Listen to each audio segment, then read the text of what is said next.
Okay, good morning everyone and welcome to this morning's Police and Crime panel. I'm Brian Long, the chairman of the meeting. I'll just quickly go over some general housekeeping before we continue to the meeting proper. This meeting is being held here in person at County Hall and is also being streamed live via the county's YouTube channel. A recording will be available to view afterwards. A fire alarm test is not expected during the meeting, so if the alarm does sound, please evacuate County Hall. In the event of an emergency, please make your way to the nearest exit and meet at the muster point located out by the main car park. Just a little note on microphones. When using your microphone, make sure it's switched on, point it towards you. This will allow the cameras to focus in on you and so that you can be heard on the live stream. And when finished, please turn the mic off, and that will allow the system to pick up the next speaker. So moving on to the agenda proper, first of all, to receive any apologies and note of any substitute members. Nikki. Thank you. Apologies received today from Councillor James Easter, Councillor David Bills, Councillor Stuart Dark, who is substituted by Councillor Michael Chenery of Horsborough, and apologies received from Councillor Tristan Ashby and his substitute, Councillor Helen Crane. Thank you. And Michael, thank you for substituting, much appreciated. Minutes of our last meeting held back on the 31st of July. Am I okay to sign those as a true and accurate record, please? All agreed? Thank you. And members to declare any interest on items as presented. Don't usually have any. No, none today.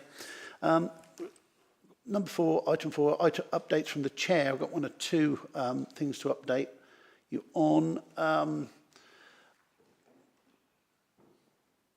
I think we need to consider whether or not we need to hold, as a committee, a private briefing to look at the impact of devolution and how that would be managed on our sort of statutory function that we have to carry out. And I'm just wondering today whether that's something that we would give further consideration to. Stacey, you want to come speaking? No, Stacey, yes. Yeah. Okay. So,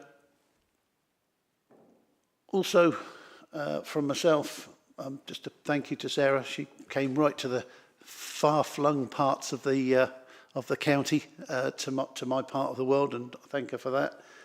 Hopefully she was well received by the locals out in Marsh and St James, so thank you for that. It's good to see you over that far western part of the borough, nearly through to the Cambridgeshire border, but not quite. And also, separately, panel, I was delighted to hear the news from the Chief Constable about the appointment of Dave Marshall to become our Deputy Chief Constable for Norfolk. I know him from his work in West Norfolk, and I expect others throughout the of Norfolk where he worked previously will know him. And with your indulgence as a panel, I would just like to send a note through to the Chief Constable. It's not one of the appointments that we have to formally ratify or accept, but in this case, I would like to send a note through just to say that pleased to see that he's come back to Norfolk, and we've got someone back to Norfolk Constabulary who I think will do a good job for us. Is all okay? Indeed. Thank you very much. Moving on, public questions. We haven't had any this time. And so first substantive item we have on the agenda is regarding restorative justice. I'll ask Sarah if she wants to introduce at all, and then we'll move on to Inspector Terry Cooper-Barnes and Sue Hepworth for a presentation. Sarah. Morning. I just have asked colleagues to come here today because a number of people have asked questions in the past about restorative justice, and it was a good opportunity to respond more fully to those questions. And as I think I said in that respective police and crime panel, I thought it would be more interesting and more relevant and more appropriate for the professionals actually delivering that service to come and brief you on it. So I know it's unusual within the panel, but because there have been a raft of questions on it over the period, I'm really delighted that that the relevant people are here and have been able to make it today. That's all I want to say. Excellent, thank you, Sarah. So, Sue and Terry, over to yourselves.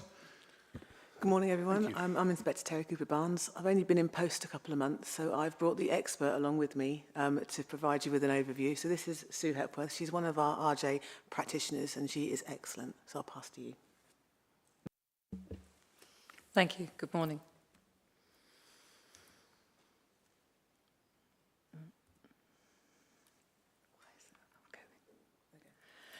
So just want to give you a brief overview today of what the RJ service is achieving, our increase in referrals, the success of the Norfolk and Suffolk RJ service, and the benefits of RJ and why it's used in everyday policing. So for those of you that aren't aware, restorative justice in its simplest form is a way of bringing the victim and offender of crimes into a facilitated communication. This can be a number of ways. This can be a direct meeting, it can a letter, and it's often done by a shuttle process, and you go between the two parties to be able to provide answers and clarity. It's always voluntary for everybody that enters into it. It has to be very impartial. Safety is a huge element of the job, and that's why sensitive and complex cases can take in excess of 2 years. It is accessible for all, and it's very empowering for both offenders and victims. This gives you a brief overview of what we've achieved since we were first commissioned. As you will see, for the first 2 years of the service, it was running on approximately 38 cases for the first 2 years. I joined in April of 22, and we started to implement some changes, and we then increased up until last year, where we had a referral rate of 857. We are currently to date on,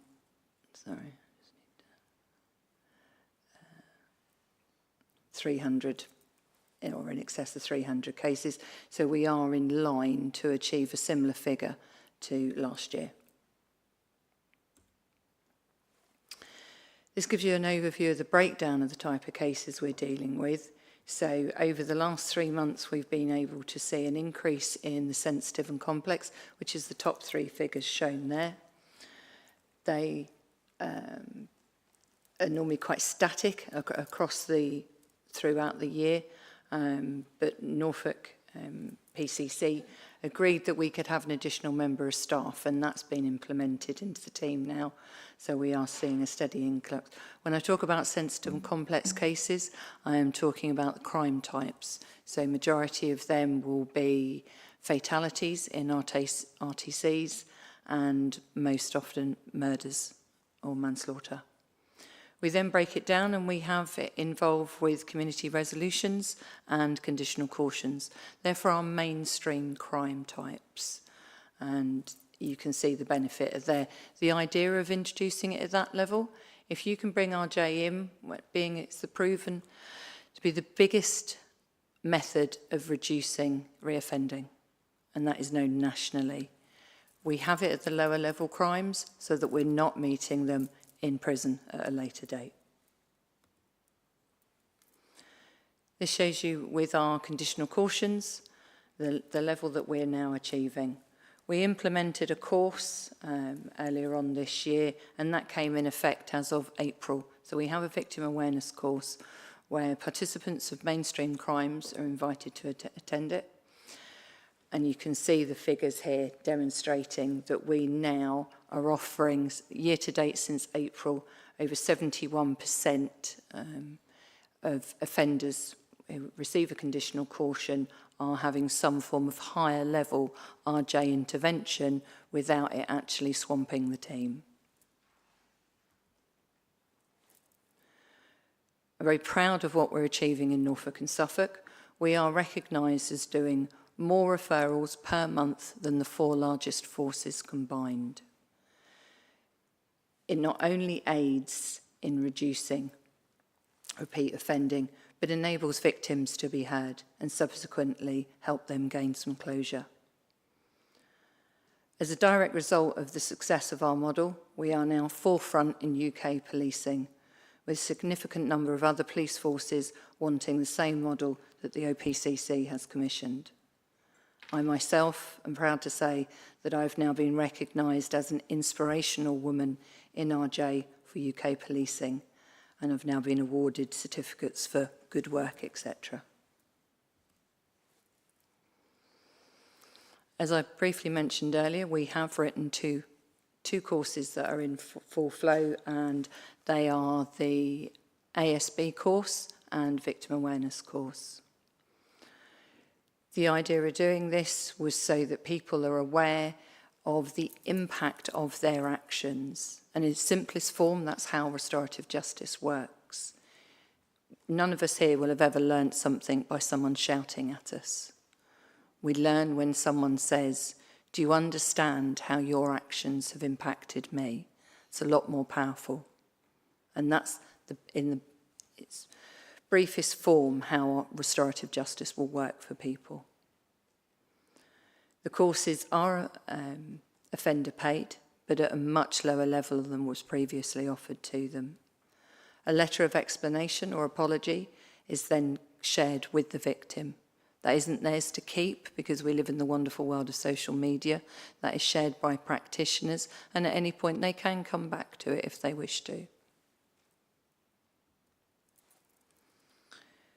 It is the first time that an RJ service has implemented this, and we have the other courses mentioned here: retail crime, ASB at football events, and low-level driving offences that are currently being looked at and developed. We're always asked to say how well we are doing, and I'm proud to say that in 6 years, the service has received 0 complaints in that time.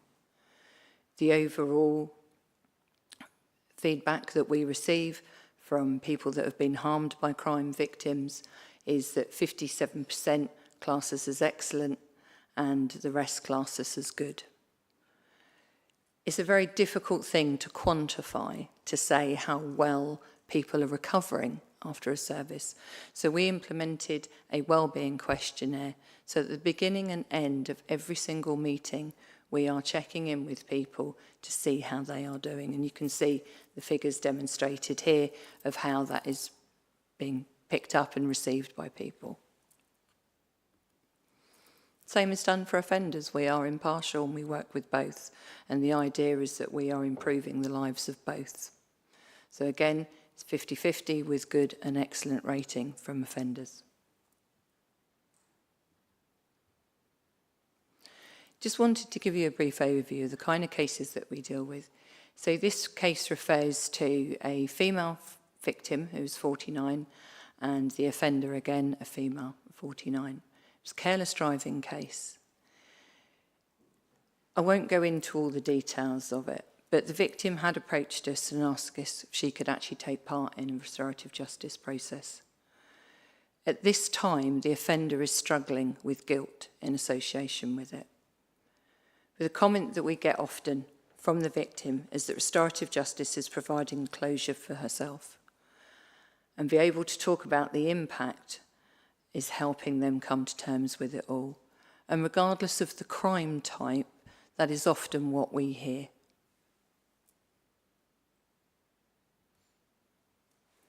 This one, sorry, it's got a bit more detail, so it's a bit smaller on the screens.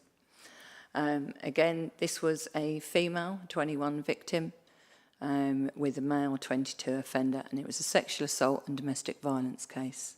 She is a remarkable young lady who has recovered from a lot. Sadly, the offender has proven not to be suitable for restorative justice for multiple reasons. For her, she wasn't opening up, she wasn't talking to anybody regarding what had happened to her. The sheer fact that we sat and we listened and we spoke to her, we gave her that opportunity to explain the impact that that offence had had on her. The difference over a course of meetings was amazing to see. And she always thanked us for our time. And in the end, as we left the last meeting, she said, "Can I give you a hug? Thank you for listening. Thank you for believing me." And very often for victims of crime, that's enough. So why do we do RJ? It is proven to be, as I've said earlier, biggest form to stop reducing offending. Our recidivism rate sits at 87.71% of all cases that we've dealt with over the last 6 years. Nationally, that figure sits at 27%, so we're obviously getting something right. For victims, it reduces PTSD by 49%, and 78% of offenders will recommend it to other offenders because they don't actually want to keep going back into prison very often. They want something that will help them change. It increases confidence in policing, it reduces demand, and 98% of conferences end with an outcome agreement, and that can be something as simple. If I saw you walking down the street, how would I want to be addressed? Do they want that person to acknowledge them, or do they want them to keep walking? It's the little things that come out of speaking to victims that will have the lasting impact, and that is something we help address when we hold a conference. Thank you for your time. Any questions? Thanks very much, Sue. That's really, really interesting, and I'm sure panel members will have questions to ask. First hand, I've noticed up Stacey very quickly, and then Mike. So Stacey first, and then Mike. Sue, thank you so much for that presentation. It was really enlightening, and I think based on previous sort of information we've had from the Commissioner, this really brought the service to life and the impact that you have, so thank you for that. As someone that has worked across both policing and probation services, I'm really interested to understand how your relationship with probation services is working at the moment and whether there's more that can be done to strengthen the links between RJ and community payback as an example, so really interested in that. Mm-hmm. Thank you. We do have links in with probation service. We work with multiple teams within policing, as you can understand. We work with the TIC unit, the taken into consideration for those that have committed multiple crimes, and as well as working closely with the out-of-court arena.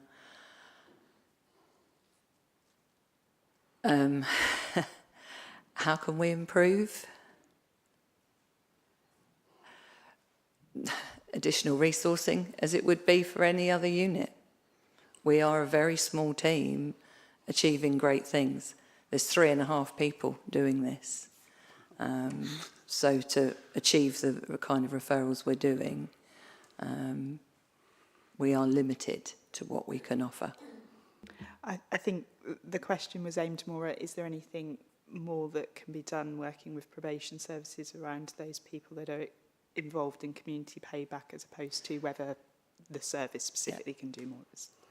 We are looking at ways of looking at community reparation, and that is an ongoing project that the team currently have, certainly for mainstream crimes, and we want to build that relationship with different agencies, so that is an ongoing element to what we're doing.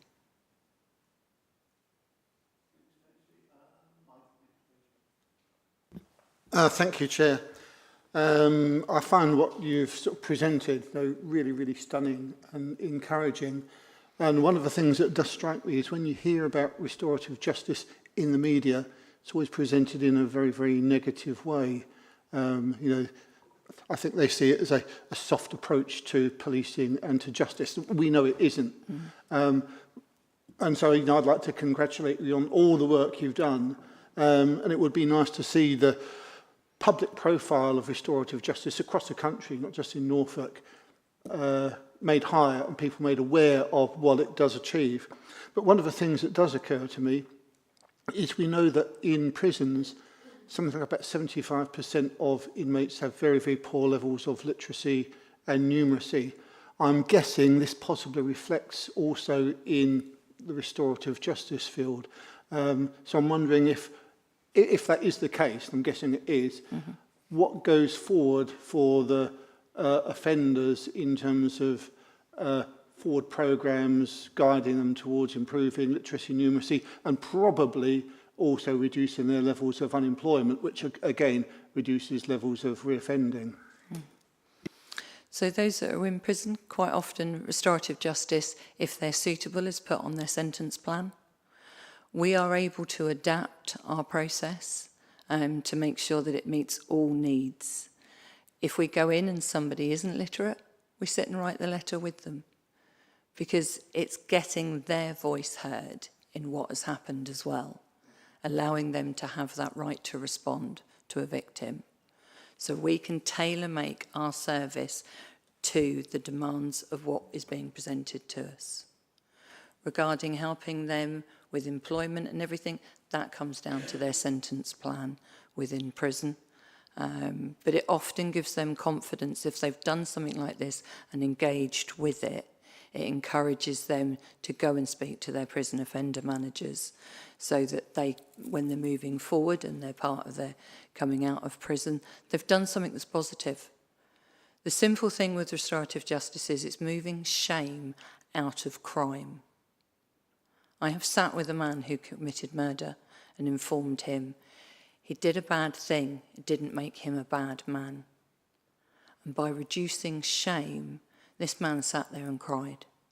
He'd been in prison for many, many years and at no point thought he was actually even worthy to come out of prison. He's now engaged within an education programme and is actually doing his degree so that he has got a better chance and opportunities when he comes out. Thank you. Thanks, Sue. Thank you, Mike. Sarah, next, please. Thank you. Good morning. And like my colleagues have said, very impressive work that you're doing. One question regarding something that you said during your presentation, and that was that it can take 2 years.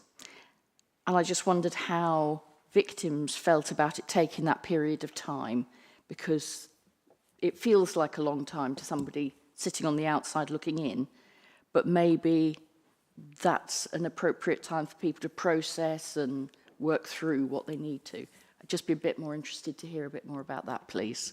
Thank you. Of course. The length of process and the time it takes is often governed by what the victim would like. You can imagine that the meetings can be quite emotional and they take a lot from them.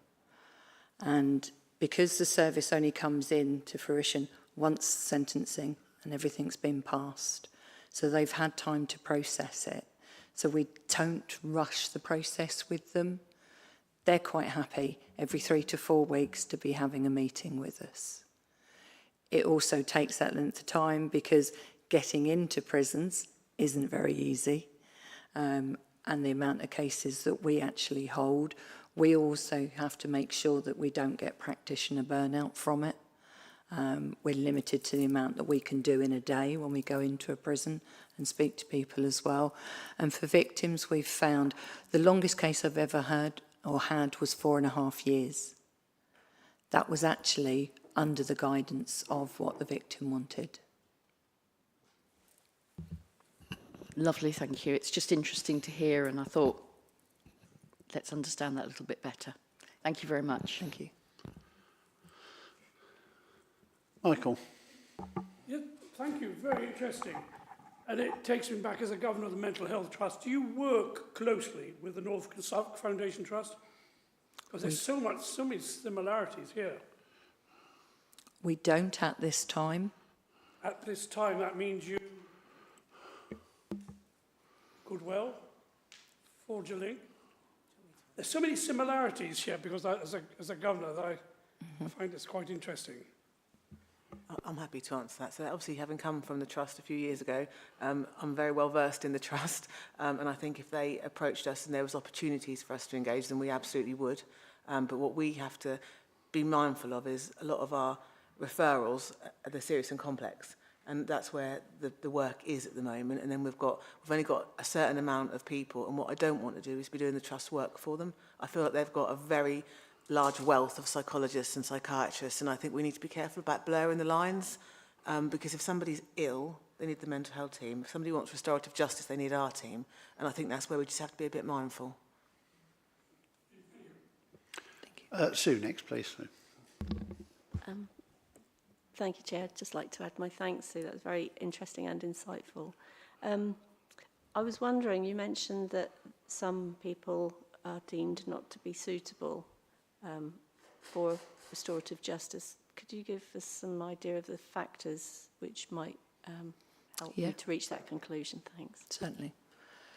So the simple thing is, if they're not taking accountability, they may have pled not guilty at court, and that isn't a problem for us, but they do have to take accountability for their actions. So that's one of the main things. If they are a co-defendant, and there is a case recently that came up, one of the co-defendants would like to have entered into restorative justice. However, 3 brothers that were with him didn't want to do it. They were all convicted, obviously, of similar crimes. The one with the lesser sentence was the one that came forward. He was willing to take accountability. It was known by the probation service that when these other 3 were going to be released, they wanted to put in a claim for a misconduct, to say they basically weren't guilty. If he'd have come forward, it would have had a very big impact on his 3 brothers. So to keep him safe as well, it was deemed not to be safe to carry that forward. Okay. So, look, and I've got no further questions, I don't think, from the floor, but I've got one for Sue and then one for Sarah, I think. So, or possibly Terry. In terms of a case happens, someone's obviously, you know, there's an offender, there's someone who's been done wrong too. If the offender says, no, I'm not engaging in this process at the start, do they get other chances later on to come back in, or is that sort of a closed door? Because obviously people's sort of reflection on things changes with the passage of time. So that was the first one. Or you're nodding. Yeah. I think I've answered my own question. We've had that when it's been the right time for the victim and they've approached us, and when we've approached the offender, it hasn't been the right time. And we fully respect that. So we can still do a piece of work with the victim and go through all the impact, understanding, etc. And then it's left open for the offender. If they wish to come back to us at a later date, it's not closed door at all. Thank you. And the slides that you've presented to us today, presumably they're okay to be circulated out with our minutes so that members of the panel can read the detail that we probably couldn't see on the big screen. So, of course. Thank you very much. So, Sarah, Commissioner, we've heard some excellent news, an excellent report on what restorative justice is doing in Norfolk. And within the next item that we're going to look at, item number 7, your draft annual report, I mean, you make reference to it yourself within that report. And I just wondered, given the excellent results on preventing repeat offending, how you feel your crime plan supports the work and what extra or additional work could do to perhaps get those repeat offending down and obviously complete the sort of loop or break the loop of reoffending, please. Okay, I don't know how long this, even with strepsils, I don't know how long my voice is going to last. I'm really sorry. So, at risk of sounding a little bit flippant, the RJ team has more resource now than it's ever had by a considerable amount. And the reason for that is because when Sue and I met, we had a very long, very detailed conversation. I think it probably took you a bit by surprise because they came with a PowerPoint. And I was like, I don't really want to see the PowerPoint. I want to have a conversation and understand the impact of this work for people who are harmed, for people who have done the harming, the rehabilitative element of it, the ability to stop that cycle of offending, and then really, really importantly, given all of the issues within the criminal justice system, which was sort of alluded to earlier as well, the ability to support that victim differently to the other victim support services, but in this incredibly powerful and substantial way. So I see this for all of those reasons as a really vital part of the police and crime plan. It touches on so many different areas of work. If I had more money, we're having some commissioning conversations in the next few weeks, and I am really hopeful that that level of support is going to be able to continue in the face of reducing support in other areas.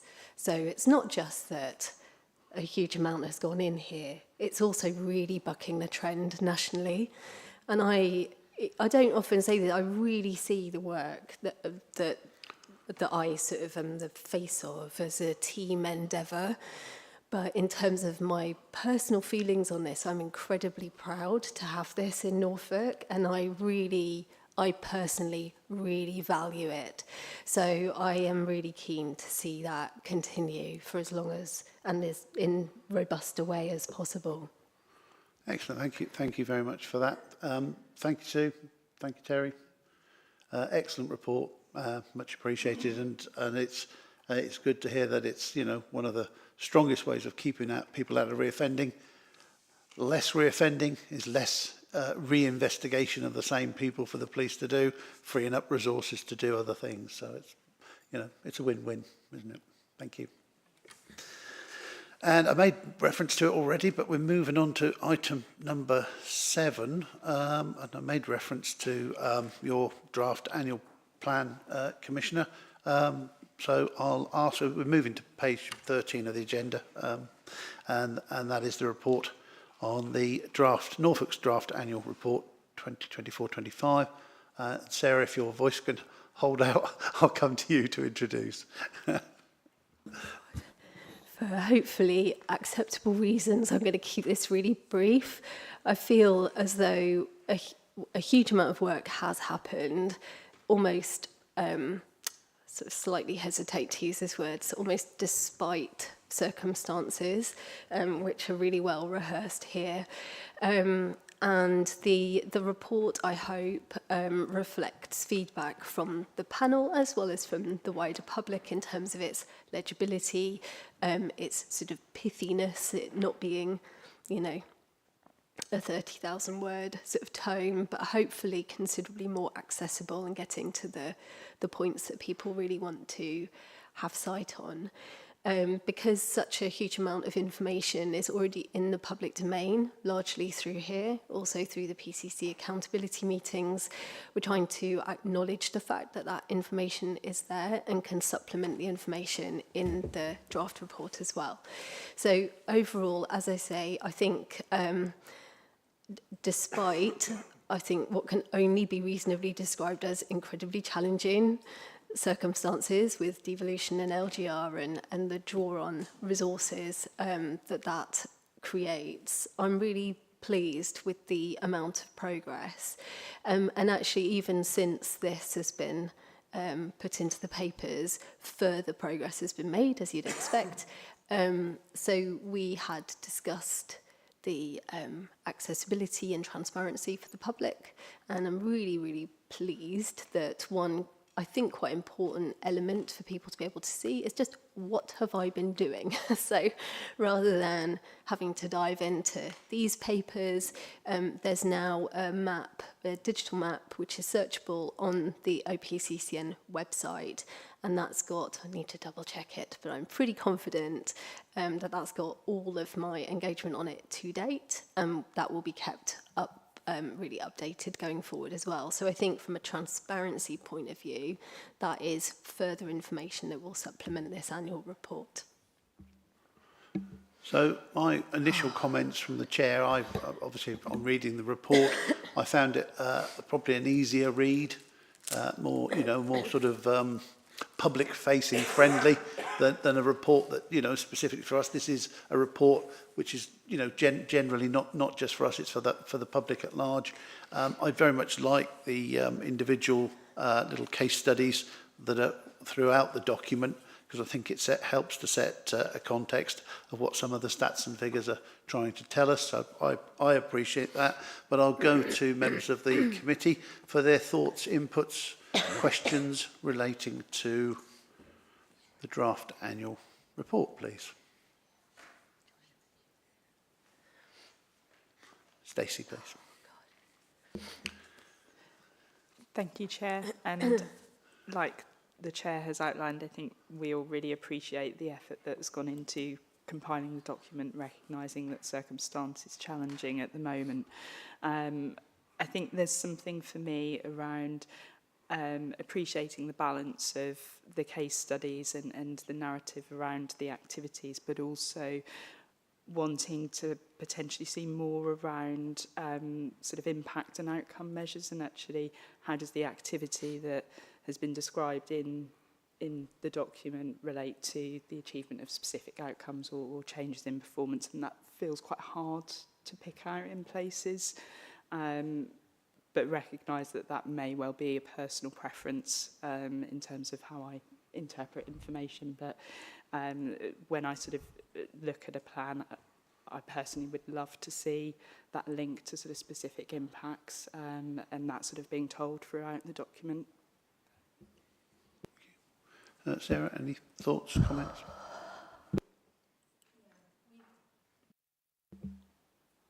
My hand-eye coordination isn't what it should be, apparently. Sorry.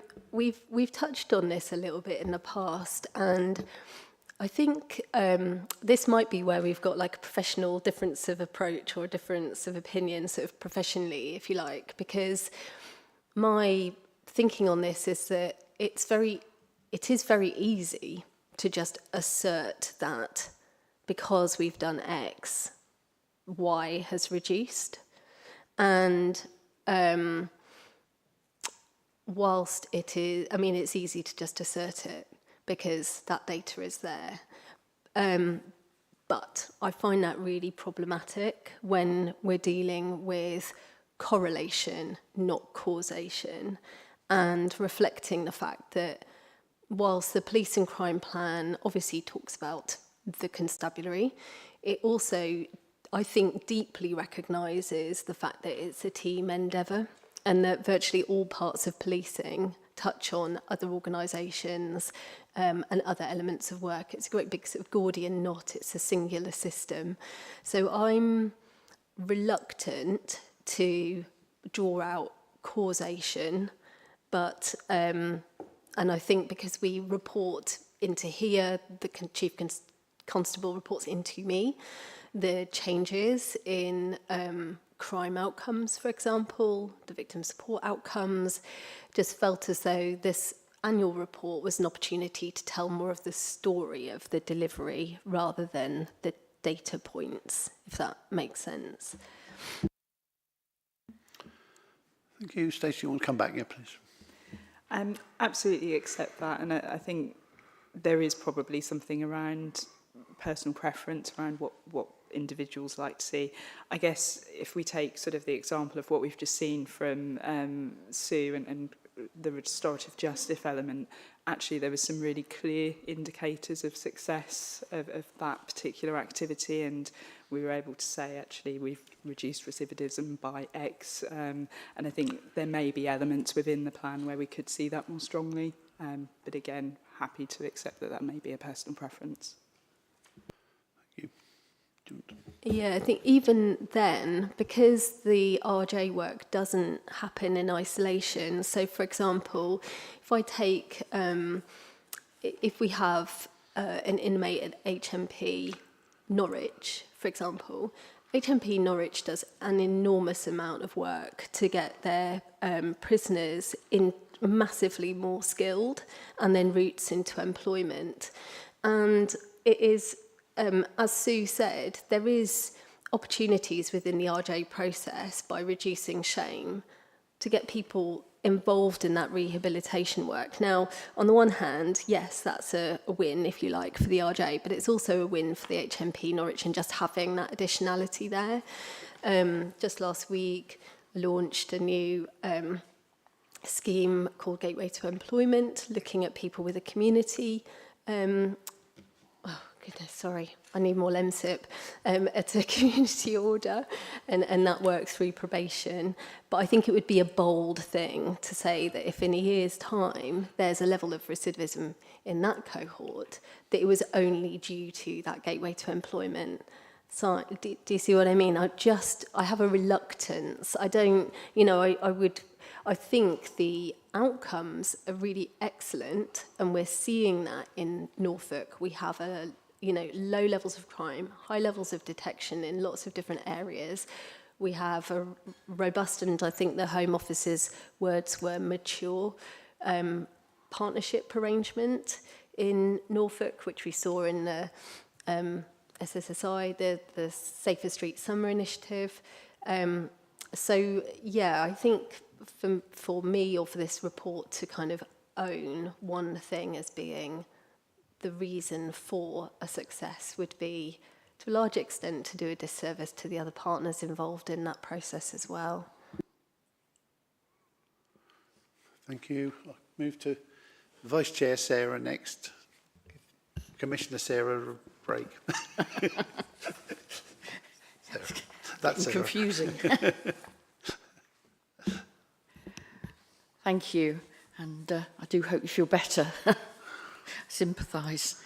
I think I agree with Stacey quite a lot on the report. I've already discussed that with you guys, so I won't go through it again. I think the only thing I really didn't comment on before, and I think we should comment on to some extent, is there's a big chunk in your introduction here about LGR, and I'm not sure how many of the public actually understand what LGR is and what's going on with LGR.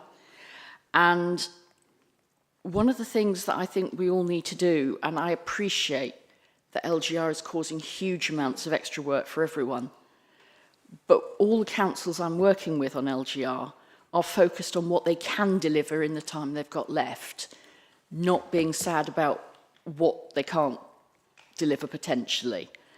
And I think maybe we need to be focusing too a bit more on the positive if we can. I understand it's difficult, and I understand it must be incredibly frustrating that some of your plans are going to be, you know, undermined by forces well out of your control. That's all I was thinking about, but I think, you know, we need to be, the public out there want us to do, as you know, everything we can to help them with police and crime. Yeah, I think that's fair, and that's why I'm pleased with the action plan, that actually the execution of quite a number of the things is well ahead of where we had anticipated it being. My feeling on this is that the public may not have a great depth of understanding of this, but I think it would do a disservice to people to not just say what some of the impact of this is.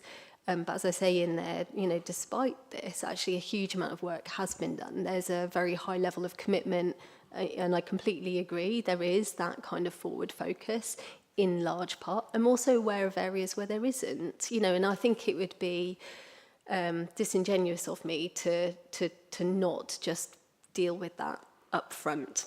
That's my view on it, because it does have an impact. But as I say, there's plenty of metrics and there's plenty of evidence that things are really being driven. And as I say, they're being executed in some instances in advance of the programme that we'd hoped for, which is great. Yeah, I think going forward, obviously with the mayoral election in May, there's just the potential for that uncertainty to kind of bubble under, which is why, as I say, I just wanted to be frank and candid with the public, really, given the purpose of this particular report. Okay, thank you. I haven't seen any fresh hands up. I've got... Oh, have I missed... Sorry, Jade, have I missed you? Jade. Thank you, Chair. Thank you for the report. It was actually lovely to read all the positive outcomes. Two things just to comment on. I was really pleased to see about the wellbeing champions, like looking after our police officers' wellbeing. And then on page 31 about the great social media presence. I know from a Yarmouth point of view, they work really hard and engaged really well with the public and engagement events. So that's really good to see, and obviously helps with the visible policing as well. So that's been a real positive. Just a question on page 33 about the domestic abuse awareness training. Again, really positive to see the amount of frontline staff that have been trained.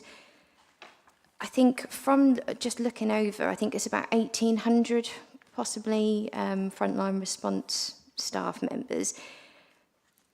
Is there plans, obviously you'd have to discuss it with like the police side of things, but is there plans to actually expand that across so that all frontline staff will be trained, and even possible to actually make it mandatory, just because of all the positive work that you can see with the domestic abuse programmes, that it would just make sense to maybe make this mandatory? I don't know if it is already, but it's just something that I thought could be discussed. Yeah, thank you. I hope I can offer you some assurance on it, because I think I'm correct in saying that I asked the Chief Constable about this matter pretty much at every accountability meeting that we have, the public ones. Two reasons for that, really. One is because it is something that people ask me about quite regularly in terms of the police response to domestic abuse.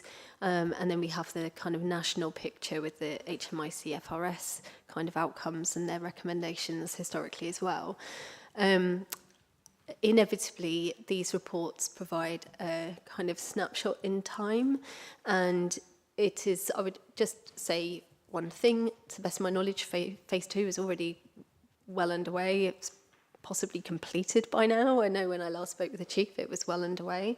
But as I say, this is a snapshot in time. The other thing is that it just sort of adjacent to your question, you'll be aware of the Susie Lamplugh Trust, the super complaint around stalking, and so I've recently been discussing with the Chief Constable the Constabulary's response to that super complaint as well. And so in addition to the DA Matters training, there is further additional training being rolled out in relation to stalking specifically, and in particular stalking which isn't related to a domestic abuse sort of set of circumstances as well. So as I say, I know that's sort of adjacent to your question, but I hope that provides you some useful assurance on that point. Thank you. Oh, I've got a lot of hands up now. I was going to come back to Sarah first, but I'll bring in the people who Sue hasn't spoken yet, and she's popped hand. So I'll come to you, Sue. Then I'll come back to you, Sarah. And then I'll go back to Stacey. So Sue next, please.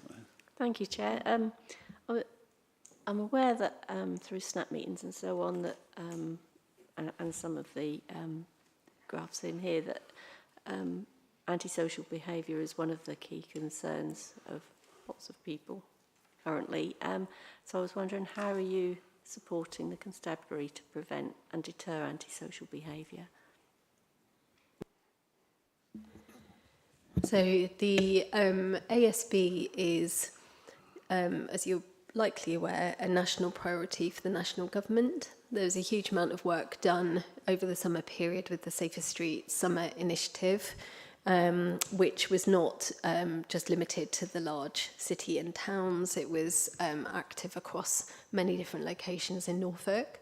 That was a fantastic kind of effort, I have to say, across the whole sort of partnership landscape, in terms of, because ASB, I mention this specifically because ASB was a core kind of point that Safer Streets Summer Initiative sought to tackle. The other kind of element, and I should, just say that a further initiative, we'd always said, oh, we'll do more like this, we'll get those lessons learned and we'll look to develop further sort of campaigns going forward. Home Office has stolen our thunder a little bit and have said that they're going to do another one in winter. So I'd like to just say the team was ahead of the curve on that one. But it's just building on those positive outcomes and some really helpful positive feedback, in particular from businesses. I was on a webinar with local businesses, and there was some really interesting and helpful feedback on that as well. So all of that work will continue to be developed over the coming period, and that really is looking at that sort of prevention sort of piece in particular. All of that is supported by things like the neighbourhood policing guarantee, which we've obviously discussed here a number of times. I think we're up to 14 of those new officers now being placed in Norfolk, which is wonderful. Again, might have that number wrong. It seems to change because the training cohorts happen so quickly, which is great. So well on the way to those 31 new officers being in place. And I'm hopeful that we're going to get additional cohorts coming forward as well. Something occurred to me when you were talking about ASB and I can't remember what it was. Oh yeah, so the other thing, which is perhaps just again relevant to, albeit not specifically in that prevention space. You mentioned the SNAP meetings, and you might recall one of the actions I was really keen to look at was how to help get a better level or more consistency, I should say, of priority setting across the different locations in the county, because that was quite variable when my term started. My observations with that was quite variable. Looking at using technology differently to bring more intelligence and better intelligence into the constabulary to help them with that as well. And then also, because why do two things when you could do three? Try to respond to, if you recall, the ONS data sets for people's satisfaction with policing. The data set of the cohort, I should say, of people that are respondents within Norfolk is relatively small. So there was a question for me around the just how representative that data set is for us. So part of the action plan that sits alongside the police and crime plan was to work with the team in the constabulary called the Horizons team, which is really the kind of hotbed of development around new technology and new technology applications within policing. And I'm really pleased that there has been a launch in quite a soft and controlled way, let's call it beta testing, of a scheme called the Public Voice, which is really opened up. It's through the using surveys, but alongside a data analyst. So it is not just a stated preference technique type survey, which then goes into automatic analysis. There's a data analyst that sits alongside it to really interrogate the data that is secured through that Public Voice application. To say that it is early days is like an understatement. I think this is week 3 or something. But I'm so pleased that that testing is now live. And when I asked the team within the constabulary about it last week, they were hopeful that I will get hold of the first sort of tranche of data around the use of that information, the use of it by the constabulary and the effectiveness of it in spring next year, which I am really looking forward to. And I mention that in particular because part of the reason for wanting to really progress that in earnest was with this idea that it's hyper-local. So people have now another way, without going to the SNAP meeting, of getting their observations, their concerns or their thoughts into policing directly as it relates to their local community. So hopefully, as that builds traction and that brand, if you like, becomes better known as well, I'm really hopeful that that will provide another route in for local people to get their beat managers awareness of issues like that. Sounds like something we'll look forward to seeing an update on probably in next year's report, if not before, but it's, yeah, sounds very positive. Sorry, Sue, did you want to come back? That's fine, thank you. Thank you very much. Now, for my reckoning, I've got Sarah next. Actually, you've very neatly taken most of the question I was going to ask in what you've just been talking about, because I think one of the things that I was wanting to ask was more about people's perception of how it's all going, and of our police force, and you're holding them to account in light of what's going on around the rest of the country. And I think it's quite important to see how well you know, things are going. That was really what I was, but I mean, that engagement tool sounds very interesting in that field. So just in terms of what's going on in the rest of the country, have you got a specific thing in mind? Do you just mean the climate and... I mean, you know, there's been several instances of police officers leaving post or through bad practice or whatever, and obviously that undermines the work of the majority, which is very sad to see. But that's important that we don't let that undermine and damage reputations of the good guys. Yeah, I think that's fair. So I probably want to just start by saying that I've had a fair amount of correspondence over the last maybe 3 months or so with people raising not necessarily concerns, but I would put it more into their observations sort of category around the way that the various protests have been policed in Norfolk. And the number of people who have said very positive things around the way that those protests have been policed has been notable. There have been obviously other questions which I've been able to respond to as well, but when I've spoken with people who've been involved in that and I can see a level of diligence in it, I'm really glad that feedback from the local communities, from people servicing businesses in those local communities, and people who don't live there but who are just travelling through and they've taken time out of their day to email me about it. There has been a positive tone to that correspondence, which I just think is worth saying out loud because that's unusual.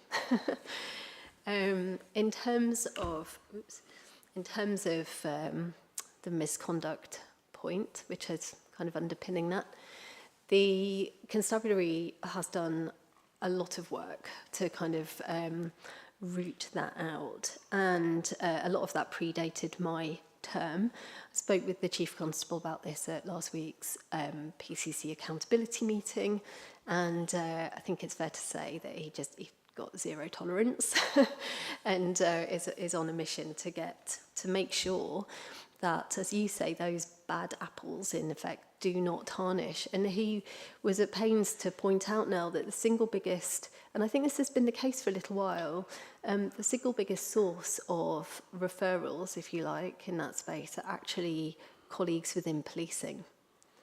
And I think that's perhaps a point that people aren't aware of. So, and I think that is a sign of a really healthy organisational culture where actually tolerance for that kind of behaviour is reduced, where colleagues don't accept it or tolerate it. So my interpretation of that is that that's a positive outcome. I get to go to the pass-out ceremonies for new cohorts of officers, which is definitely one of the highlights of my job. I'll be missing the next one, sadly, because of a funeral arrangement. But I have to say, the kind of pep talk mixed with stern words that the Chief Constable delivers every single time. He delivers every single time to every single cohort his very clear expectations around behaviour and conduct. And I think that is another really important sort of aspect of, yes, this is a hugely celebratory day and it does nothing to diminish that, but even there, he uses that opportunity to reassert that expectation. So, no, in general, I can see a lot of positives coming out of quite a different national picture. And I've got Stacey next. Thank you for waiting. Thank you, Chair. Commissioner, it would be really helpful just going back to your point around commissioning conversations that you're having shortly, to just sort of, if you could outline how you're taking decisions around what you're looking to stop, start, continue in the context of the sort of shorter term, and whether the panel would have an opportunity to have sort of a private conversation with you around that, recognising it may not be something that's appropriate for this forum. Okay, So this is one of the, I just talked about one of the highlights of my job. This is definitely one of the low points of my job. So it's a really, like, I know we talked in the last panel, I think, and we've had various conversations about the challenging circumstances that have just been in play for a long time now across local government in particular and public services. I think, so I'm alive to all of that, of course I am, and to a large extent that's business as usual, and so you just need to accept to a certain degree, absolutely quite a small degree in my case, that comes with the territory. So looking at inflationary uplifts, not being able to necessarily be responded to if the funding envelope doesn't rise again, well then that does create a certain challenge. That challenge is, and this is why, to your point earlier, this is why I just wanted to be upfront with the public around what the impact of some of these wider kind of issues around devolution and LGR could mean. And again, we've discussed it here, but I think the need for resource to actually facilitate that transition arrangement from the standalone OPCCN into the combined county authority is substantial. And ultimately, the chief executive, has to make a decision, like, how do you continue to deliver business as usual along with having to find additional resource to actually facilitate that transition. So, as I said, if money were no object, and I know the MOJ wants this, I would continue everything pretty much as it is because the outcomes are positive, but that is an unlikely outcome, I would say, now. I know other partners, including probation, have been looking at doing all kinds of different things like co-commissioning, partial or full, and there are some additional challenges with that in terms of perhaps national government's expectations of how that co-commissioning looks going forward. So we are yet to have those conversations. Anyone, literally anyone, is welcome to either, whether I can find the time for a practical face-to-face conversation remains to be seen. The diary wrangling is always a challenge, but anyone, any member of the public who lives or works or spends their leisure time in Norfolk is welcome to get in touch with me directly. I read every single email. So because I value that correspondence as a way of making sure that from the accountability side that I am doing what the public expect me to do. So I absolutely welcome any and all observations around what that looks like. Ultimately, those commissioning decisions are going to have to take account, I suspect, of a plateauing funding envelope. It didn't rise last year. I see no reason why it will rise again this year suddenly. So we're just being practical about it and pragmatic about it and looking at minimising impact on victims of crime, looking at increasing work to prevent if we can, where we can.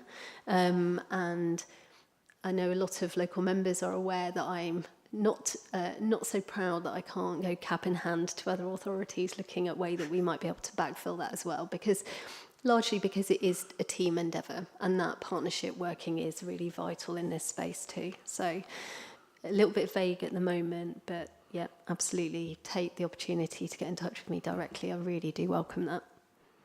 Okay, thank you.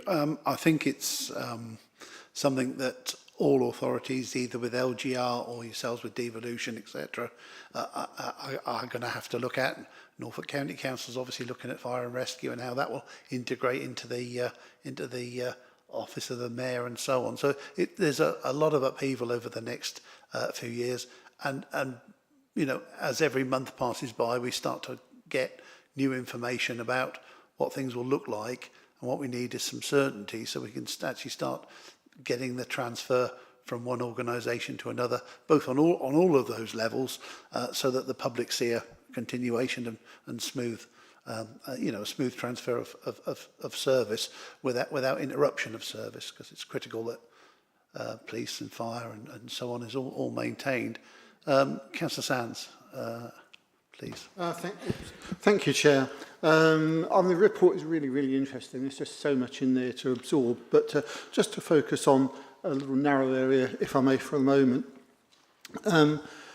I think everyone here at home would have received these strange phone calls and things, attempts at phone call phishing and scams, and online scams and phishing, and of course attempts at cyber fraud. So how is this impacting on our policing, and does it mean we have to direct increased resources and have more specialist police in a unit to sort of deal with this? I'm sort of interested because it is a growing area, and of course it goes beyond the boundaries of Norfolk as well, doesn't it?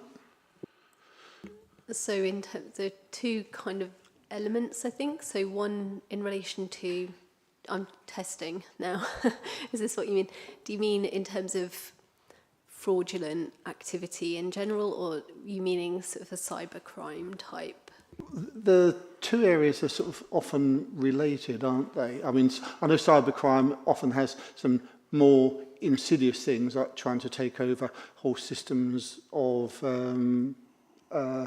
big firms like Aviva or airports and this sort of thing. And then cyber, it can come down to a lower level where there's sort of online fraud and all this sort of thing. And I would imagine that if we have dedicated officers, they're going to have a wide range of skills and perhaps come from some interesting backgrounds as well.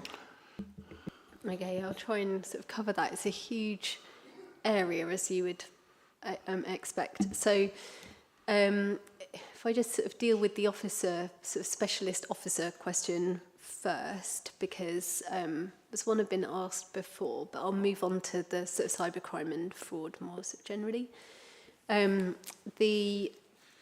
The desire for specialist officers to deal with fraud is common around other areas of policing as well. I have asked the Chief Constable about this on a few occasions in terms of where, not necessarily in a formal HMI report, but there have been observations around the need for specialist teams. One of the challenges in Norfolk, and I have some sympathy with the Chief Constable in this respect, is that is from a logistics point of view, and I'm straying slightly into operational territory now, but I think it's important to reflect back the conversations that I've had with the Chief on this. The challenge is that Norfolk Constabulary is a small headcount police service. And so, just to slightly exaggerate for effect, if we were to look, or if I were to insist, for example, on having specialist teams to deal with all of these different areas of work, we need to accept that they have to come from a relatively, compared with other police services, small pool of officers. So I have some sympathy with these highly skilled, more generalist officers that can then be deployed in different ways. So I just mention that because, as I say, I've had a number of conversations with the Chief about this. He was quite exercised about it last time we spoke because he's keen to do more.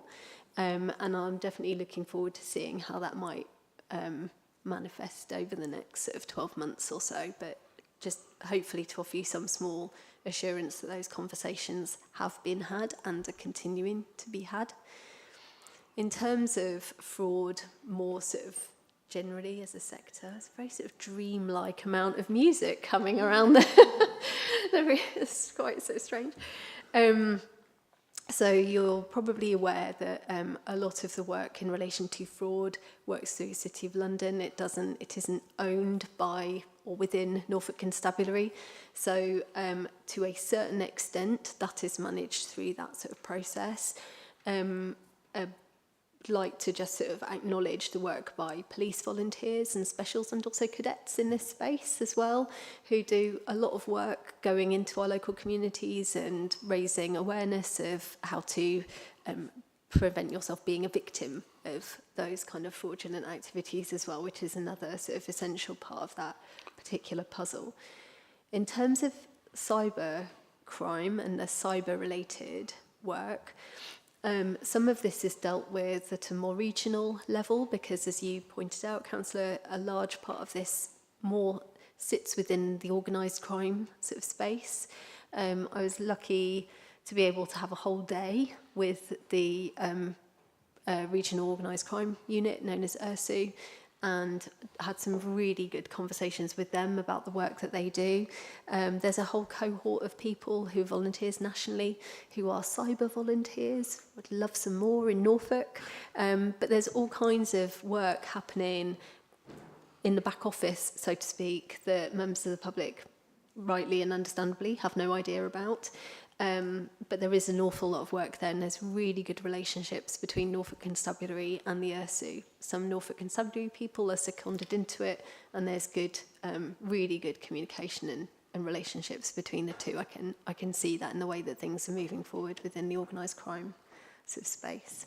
Hopefully that answers your question sufficiently. It's sort of, as I said, it piqued my interest, and it's interesting to know. And as you say, I think probably prevention is probably a large part of the work when it comes down to fraud and things. It's difficult to deal with a lot of stuff once it's happened. Thank you both. My final point is regarding, within page 20 of our agenda, which is the nice graphics that show the summary plan progress. It makes reference to the 1971 police officers, page 26 of our agenda, which is page 10 of the report. Again, mentions this 1971 at the end of March 25, which is as high a figure as I'd seen for some little while. So good. There's a chart below that's on that page that sort of looks at actual head count available, and there is obviously that differential between the establishment for police officers last 12 months figure 1,832. So you're nearly sort of nearly 150 different there, and I get that operationally there's going to be officers that are sick, injured, and so they're not always available to be available for frontline duties. But I mean, it's police numbers that is always the thing that, you know, government tends to go back to. You know, we're trying to deliver more police on the streets, and I just don't know quite with the regime that we have how you get the 1,832 figure or the 1,828.5 figure up to, you know, closer towards that 1971, because more officers out and about and available to be at work has got to help the overall stresses on the system. That 150 is no doubt what's causing questions to be answered at a recent SNAP meeting that I was at, where somebody, you know, said that they'd raised an issue, and the explanation from the area sergeant was that well, we've been policing the incidents at Bowthorpe, and that hasn't helped our numbers over in the west, in the local policing team.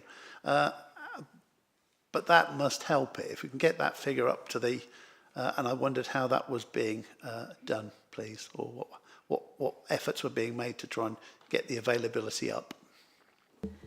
Okay, so I think I'll try and make some sense of this. So I'm probably just going to look over my right shoulder. I'm pretty sure that 1832 is lower because it's a 12-month average rather than a single point snapshot.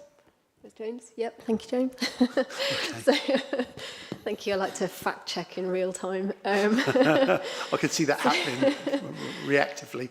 Yeah. So I think that to a large extent is a reason for that. So the neighbourhood policing guarantee is probably the single most chunky mechanism for getting police officer numbers up. All of that said, and I think that's really helpful because it does help, it does marry with the public's expectations in terms of getting officer numbers up. We certainly have had discussions here before, though, that policing looks different now, and we set ourselves collectively a bit of a bear trap with a over-reliance on officer numbers to be linked to positive outcomes. And that's really because we've got greater population, crime is different, how you detect crime looks different now, the use of technology, the limitations on the police forces being able to use different sort of forms of technology. You know, last week we had AWS fail, their data centres fail. Never have I been so glad that the police cannot use AWS. You know, and that's why, you know, that these kind of reliance, so those limitations, were, you know, the reason for those were really beautifully brought to life when AWS data centre failed. And, you know, if you've got banks going offline, but the police being protected from that because of those protections, you know, we'll take the challenges as well in terms of being able to use the same technology perhaps that private business uses. So yeah, in terms of just directly responding to your question, neighbourhood policing guarantee, we'll take that money every day of the week. You know, if we're looking at how that has to only be spent on increasing neighbourhood policing officers, and that is happening.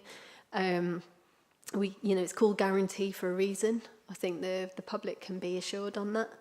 But as I say, I don't want to lose sight of the other really, I think to my mind, bigger part of ensuring good policing, which is the other infrastructure that sits alongside and actually enables those people to do their work too.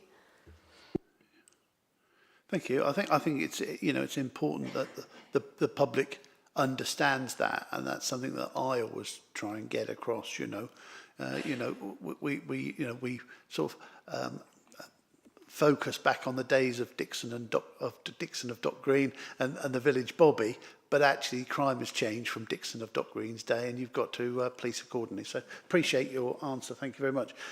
We have a statutory sort of function as a panel of one of the things that we have to do with the annual report, and that is, as a panel, we have to review the Commissioner's draft annual report, which we've done, and as a special function of the panel, we're required to provide a report to the Commissioner following this meeting. And I'll ask the indulgence of the panel that I do that by way of a letter to the Commissioner based on the input that we've had from the panel members today, if that's all okay with the panel members. They're all supportive of that approach. Commissioner, hopefully you'll be supportive of that approach, and a letter will be on its way to you in due course. Thank you.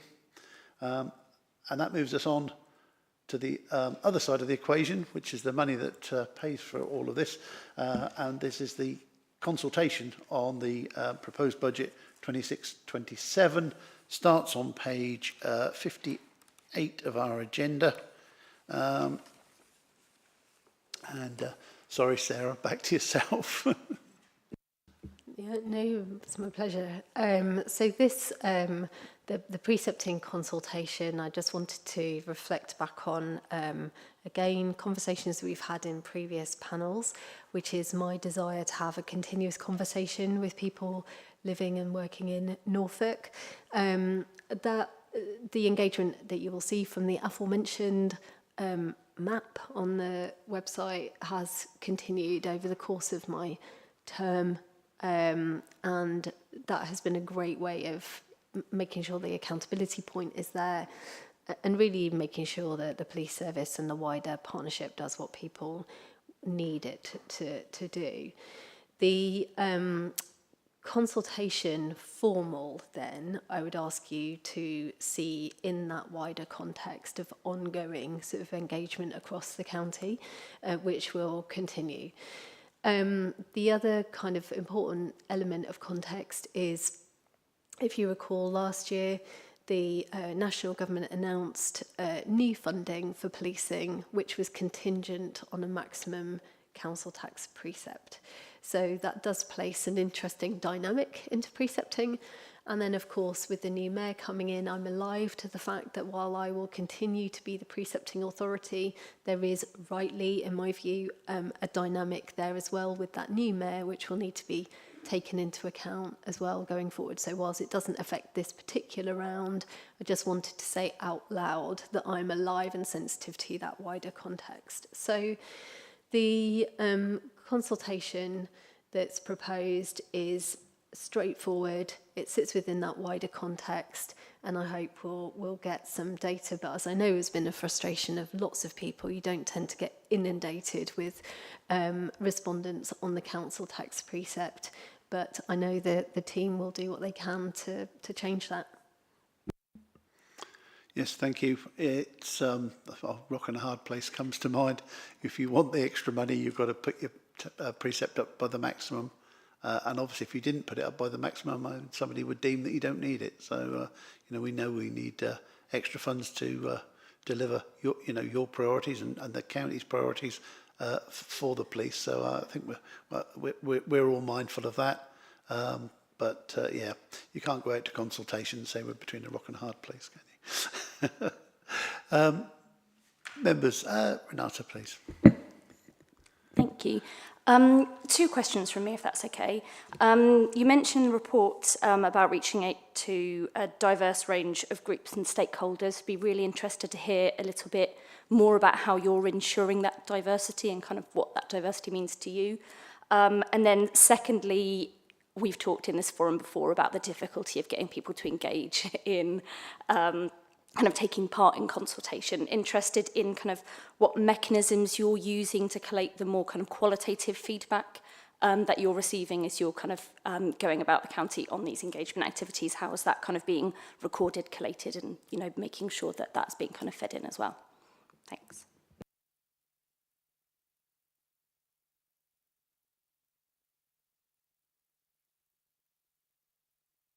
I'm really sorry, Renata. I think the drugs are wearing off, by which I should say the Lemsip is wearing off. Can I trouble you to repeat your first question, please? I'm so sorry. That's fine. It was about the diverse range of groups and stakeholders. Thank you. Hopefully you know that is so out of character. I can't believe I had to ask the question. That's a first.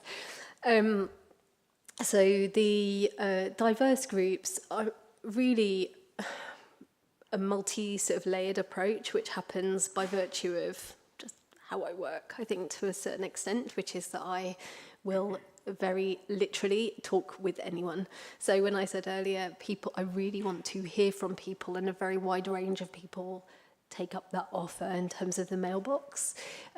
People let me know something about themselves, their lives, and there is often an acknowledgement of a protected characteristic within correspondence, which is helpful to get that sort of sense as well. In terms of more sort of formal work, I work with the comms and engagement team in my office. They are very well aware of the fact that I want to not just be limited to the city and the towns, but also to get into our rural villages as well, because diversification looks like the whole of our communities, right? Not just people with protected characteristics. So engage with the IAG, listen to what they have to say, and look for other ways and means of engaging with people with protected characteristics too.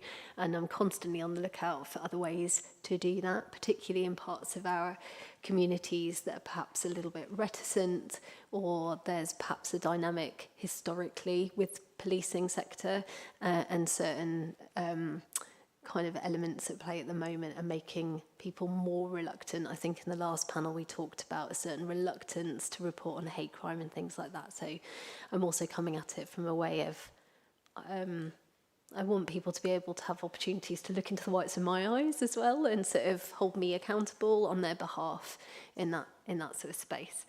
So a real mix. And then the last one is, as I said in the last round, I would just invite everybody who works in partnership or touches policing in some way to extend this out towards their network, because ultimately our partnership, the police, are of our community. they're not a group that do things to our community. And so representation and diversity is also in those partner organisations. And so just reaching out and inviting partners to do what they can to promote this as well, I hope will increase that through that consultation process. Thank you. I can't see any other hands up. Oh, Sarah, sorry. That's okay. Just talking about ways of engaging with people, one of the things that I've seen a lot of councils do, and I don't know whether any police and crime commissioners have done it, is to create there's a piece of software that allows you to feed in all the figures and then allows the user to say how they would spend that budget. And it also records the people that give up because they can't work out how to do it. But it gives you some very interesting feedback, and maybe it might be worth having a look at that. It's another way of getting public engagement, because sometimes people might be more happy to play with something financial that they feel they can do better. Yeah, I think that's fair. So I used a very similar kind of workshopping environment in my professional life, and I know that it can be very successful. There are just some challenges in terms of resourcing. I'm going to probably get this number wrong, but the last time I used that kind of software, it came in at just under 30,000 for a long sort of period. That amount of money is the amount that goes into supporting cohorts of victims of crime. So some of our the grant awards, are around that or less actually than that amount. And so if if money were no object, I would literally love nothing more than to go out and develop this workshop and go and do that with community groups across, because I know how powerful it can be. But there is, unfortunately, a trade-off, and that is a really good example of one of them, where diverting resources into that has a consequence on other areas of work. I'm not saying that I would remove victim services, but just as a way of bringing that to life, right? That's how marginal some of these decisions are, unfortunately and frustratingly. It's one of the very financial trade-offs that you would look at. Software and investment in that kind of thing is very expensive, and but sometimes it makes it more interactive for the public to have a say, but at what cost? And I think most of us would probably want to see the support services getting the money instead of the software company. But there we are. That's a very valid point. And I think because my costs are already covered, I mean, me personally, which is why I read every email. So it's a small thing, but I read every single item of correspondence. So people do have a way of doing that, going out and talking with people. I know it's not as great as some of these other tools could be, but even doing it in an analogue way takes, obviously, people, and the resource costs of doing that means that there's a diversion question there as well. But yeah, it is a bit frustrating from time to time, but bringing some creativity to it and trying to pull together information that people share with me. Using that in the accountability space in terms of, and apologies Renata, I realise I didn't answer this question directly, but using it to frame formal letters to the Chief Constable, for example. So I pulled together lots of different threads, and then just like I did a huge one the other week around the constabulary's response and responsibility in the Armed Forces Covenant. I think there were 17 questions in that, which touched on huge areas of work that people had raised with me. I've done a lot around firearms licensing, because there's some very tenacious people out there who want to understand what that administrative kind of aspect looks like. So sometimes I pull them together in that kind of formal way. But you'll pick up on questions that are repeated at police accountability, PCC accountability meetings, as I was saying earlier to Councillor Martin's, questions around DA training. So it's really just trying to draw all of those threads in and make sure that the right questions are asked, and asked in an appropriate way as well. Right. Oh, thank you. Jade's next. You've been mentioned now. Thank you, Chair. Just a question around like the consultation. I know it's going to be really difficult because there's going to be a lot of public fatigue around elections and then the mayor. And obviously we need to have the consultation, but will you be planning on highlighting all the positives that has been achieved from the increases last year? Because I think year upon year, everyone just assumes everything's going to go up. I'm going to have to pay more. But I think it's really important to highlight that even though there has been that increase, all this wonderful work that's been done, all the projects, we need to push that forward to say, you know, we understand that people aren't going to be happy with the increase, and that hopefully will encourage further engagement. And then just also, what's the plans to try and encourage further engagement in light of obviously this public fatigue around the mayor, the county elections as well? I think it's going to be really difficult to kind of get people motivated to engage. So I'm probably a little bit more optimistic than you, if only because the precepting consultation comes before all of that. So I'm sort of hopeful that we'll get them at the beginning of the bow wave. I am not yet seeing, and I think because I just generally have this conversation around the service provision, and I mean, not everyone, obviously, people offer up their own observations and thoughts on things or their questions. But there isn't a huge, as yet, sense that people are reluctant to pay for a service that they see as valuable. I think because we are objectively living in a safe county, the work that the Constabulary has done around addressing shoplifting, rightly being in the national press, they're still really maintaining that. I did sort of point out that the Constabulary have set themselves a really high bar in terms of maintaining that incredible sort of position. But those things matter to people. And so I think because they're seeing that activity, they're seeing it in the press, they're seeing it in their lives to a certain extent. I'm not seeing that reluctance to pay for that service at this point. That's also the point of the consultation, is to invite those conversations and to ask that question directly. But as I think Councillor Toy would fairly routinely acknowledge in these panels, we often focus on the seeming negative aspects, but there's a huge amount of positive, and so I'm getting that in the correspondence as well, as I mentioned earlier. So at the moment, I'm kind of optimistic and encouraged by the general tone, but we'll see what happens as we go through that consultation.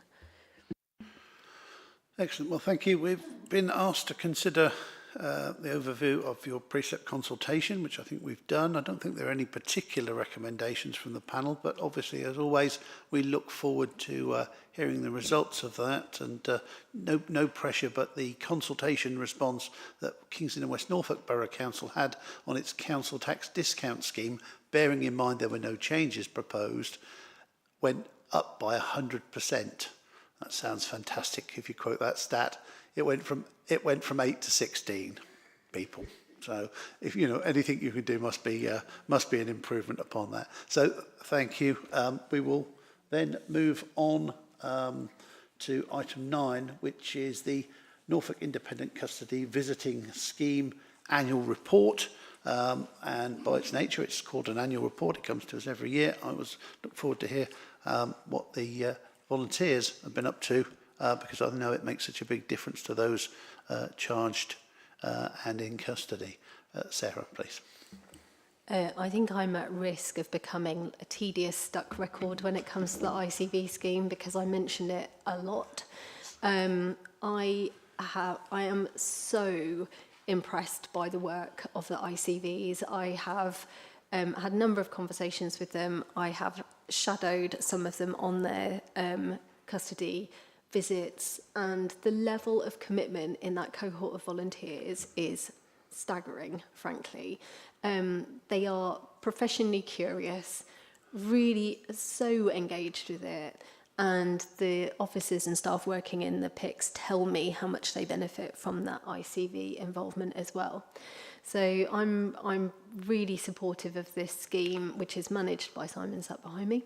I'm going to hand over to him just to say a few words on the annual report, because frankly it is his and it's a delegated function. It's his hard work, and I just want to acknowledge that overtly. So I'd just like to give the floor to him in terms of saying a few words. Thanks, Sarah. Simon, over to you, please. Thank you. Commissioner, thank you. And I'd like to then pass my thanks straight on down to that dedicated team of volunteers that the Commissioner has mentioned, because without them we would have no scheme. And in particular, we have at each of our police investigation centres, one of the ICV steps up to be a coordinator, and they sort out the rotas, which delivers another tier of independence. They also fend a lot of the day-to-day little queries that the members of the team might have. So without those 4 coordinators around the county, we would be very much in trouble, and I'm absolutely indebted to them. And I met with them, as I do every year. We have a day in the office just to talk things through. So my thanks to them in particular, and obviously the volunteers. The scheme is, we still have challenges. The volunteers will regularly identify issues within the PICs on their visits, and I thank them for doing that. It is a real desire to work alongside the constabulary to make sure that they're doing their job properly and thoroughly on behalf of all those vulnerable people that are detained, and they do so with great gusto, and they're very good at it. And in turn, the constabulary now very much accept that custody visiting is a day-to-day part of the custody world. And as it goes forward, and Chief Inspector Rob Wicks, who heads up Norfolk and Suffolk custody, is a fantastic advocate of the scheme, and he passes his drive and desire down to his inspectors and in turn to his custody sergeants, who are always very welcoming and very supportive of the volunteers coming in. So we continue. We have some recruiting challenges across the county, particularly in the east and in North Norfolk, but we're working through that, and I hope everyone has found the report interesting. It is a celebration of a wonderful scheme. We do a lot of work to support those volunteers. We don't just take it for granted that they're here. We train them, and we develop them, and we help and support them. And as we've seen, it provides a great outlet for a number of our younger volunteers who have all gone on to use their volunteering on their CVs to get jobs within the Criminal Justice Service, and we're really proud that we're able to do that. And we've had some cracking young volunteers who have been over our scheme over the last couple of years. Sad to lose them, obviously, but we wish them well, and again, very proud to do that. So I hope the report meets with your approval, and I'm happy to take any questions. Thank you. Thank you very much, Simon. Panel. Sarah? Thank you for your report and your comments. And I think it's fair to say it's a very impressive report, and huge amount of work is done by those volunteers.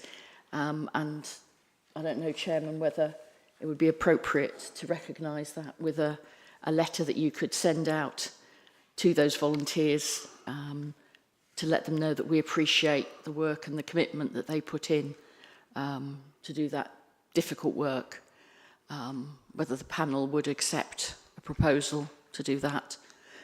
The part you said about North Norfolk, as the representative of North Norfolk, I'm very happy if it would be appropriate for me to talk to my colleagues at North Norfolk and see if in our role we can go back to our communities through our parish council meetings and things like that, and ask whether members of their communities would be prepared to consider, because it could be that the information isn't filtering down, that there is a recruitment need in that area.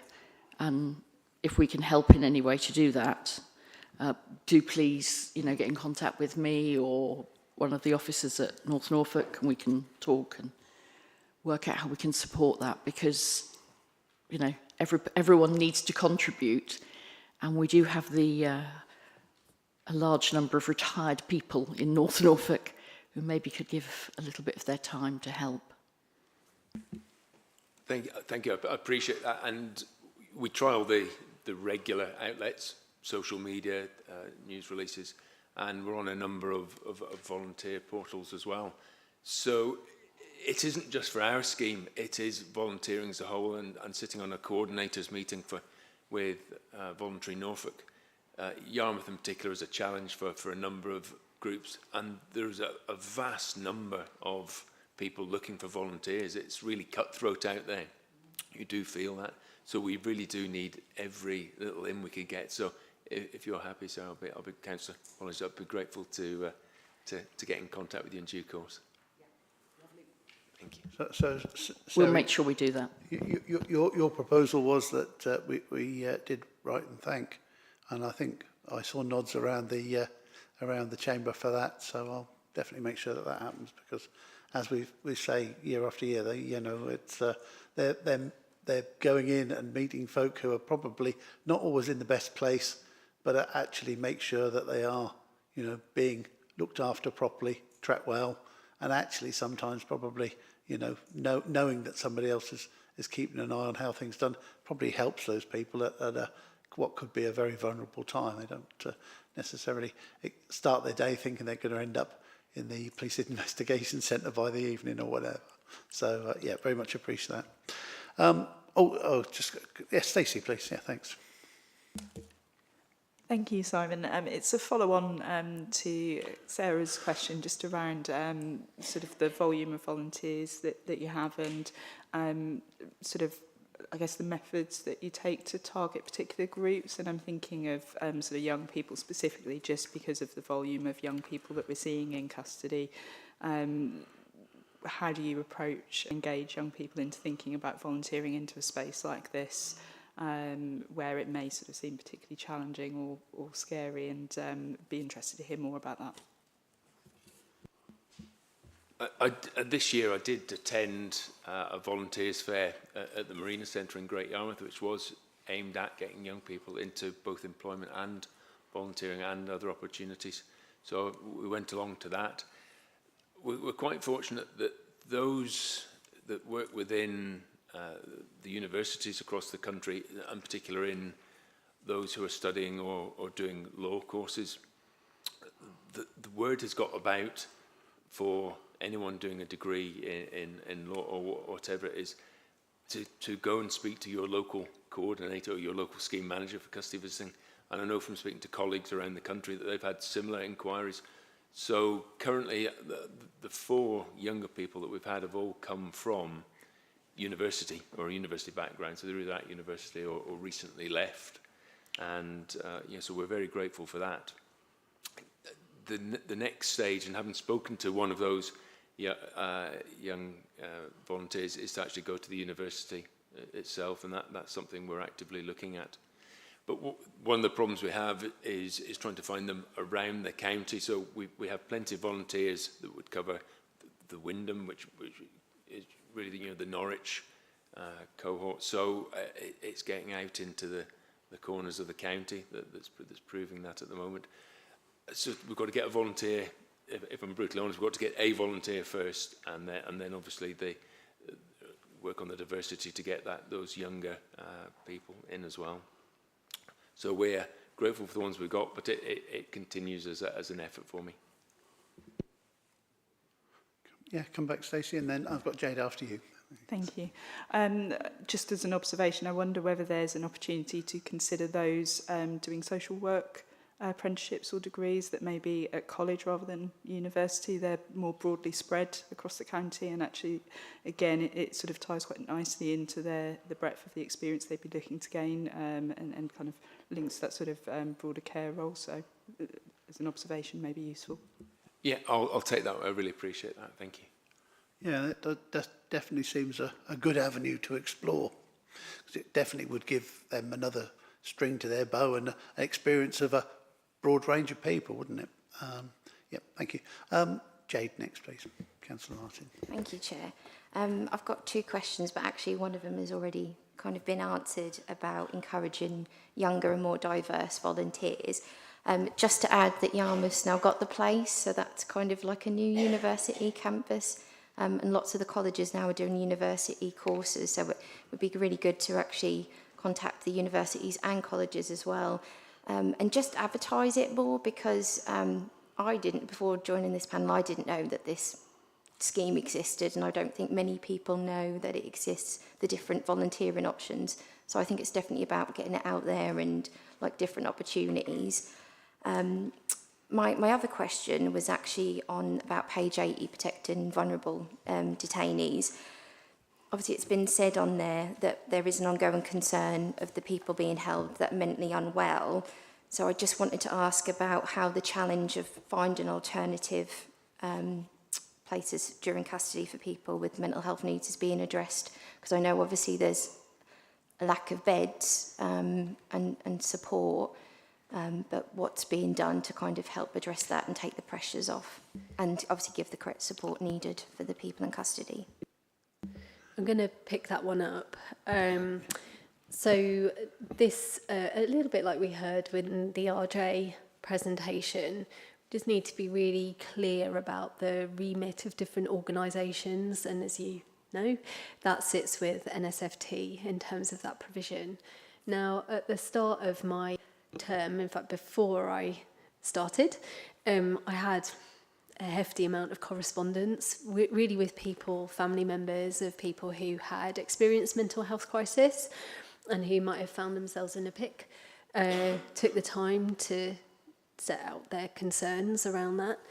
And so at the start of my term, I invested quite substantial amounts of having some really what could euphemistically be termed difficult conversations with that executive. That happened at the same time as all the partnership work that happened before Right Care, Right Person went online. So it's really important to see that my conversations were happening within this wider context as well. The outcomes so far that I see in relation to the use of that Right Care, Right Person model has resulted in substantial handover time reductions for people with mental health crisis. There are still, the maximum wait time is still not where I think almost anyone would like it to be, but I'm seeing meaningful and substantive improvements through that sort of process, and I think it would be churlish of me not to acknowledge the work that's been done by NSFT and other partners in that. I just wanted to let you know is that those conversations that I've been having happen less frequently now, but they're still very much part of that wider context. So a few months ago, I hosted a joint visit with NSFT execs, including the Chief Medical Officer at the King's Lynn PIC. We then went to 136 Suite in King's Lynn and had a really detailed, very thoughtful conversation basically about what more NSFT could do in order to expedite some of this work. And that ranged from lots of different things, from formalising the contact points within their organisation with Norfolk Constabulary, as well as just the work they're doing on increasing beds and the provisions as well. So I didn't want it to come across as particularly sort of Teflon by just putting it onto NSFT. I wanted you to be aware that I'm having and will, I'm sure, continue to have conversations with them going forward, as I know the constabulary is as well. So there is a huge amount of work continuing in that space. Thank you. I haven't seen any further hands up. As always with this report, the range of statistics that are presented in terms of those in custody is always interesting. It's still very sad to see that there's 10 to 17-year-olds featuring in the sort of age profile of those detained. And so literally they are... the volunteers are dealing with folks from, 10 to 17 right up to the over 65. So they have a diverse range of our recommendations. I think always keen to have the annual update of the independent custody visiting scheme and how it's progressing. I think there is a role for members of this panel to actually get the word out to local, their local councillor colleagues, and then hopefully filter down through parish councils and so on, on the sort of look for volunteers, especially areas of Norfolk where they're, you may be struggling to recruit. So we'll take that on board and do that. And as was said, I'll make sure a letter comes through to yourself, Simon, thanking you for the work that you do, and more importantly for all the volunteers that are out there on the coalface, within the PICs doing the job. I did wonder, I mean, obviously this report focuses on PICs. Does nobody get interviewed, stroke detained and dealt with within any of the other police stations anymore? Are they all focused to PICs, or is there any capacity within the bigger police stations like Norwich and Kingston, etc.? Yeah, those people are often referred to as voluntary attenders, and in recent years there's been a lot more focus on making sure that's been done more appropriately and within the rules. There'll still be some informal meetings at local police stations, I think perhaps like after a road traffic collision, just to get somebody's account, which may be under caution, but wouldn't amount to a full investigative process. But certainly our work with the constabulary has shown that they're very much on the ball and keeping tabs with that, because people can be dealt with informally for more serious offences. And I know we heard from colleagues about domestic violence. That's quite often done, because of the sensitivities around that, that's quite done through voluntary attendance rather than arrest. But if there is a conviction resulting, they will let these people slip through the net, so we won't get in their fingerprints and their DNA and so on. So that the constabulary have had to really ramp up around that. So most voluntary attenders should go through the PICs. Thank you. Long may the good work continue. Thank you very much indeed. Panel members, we will move on to item 10, which is the complaints monitoring report. For reference, it starts on page 88, which I'm just rapidly trying to find. There we go.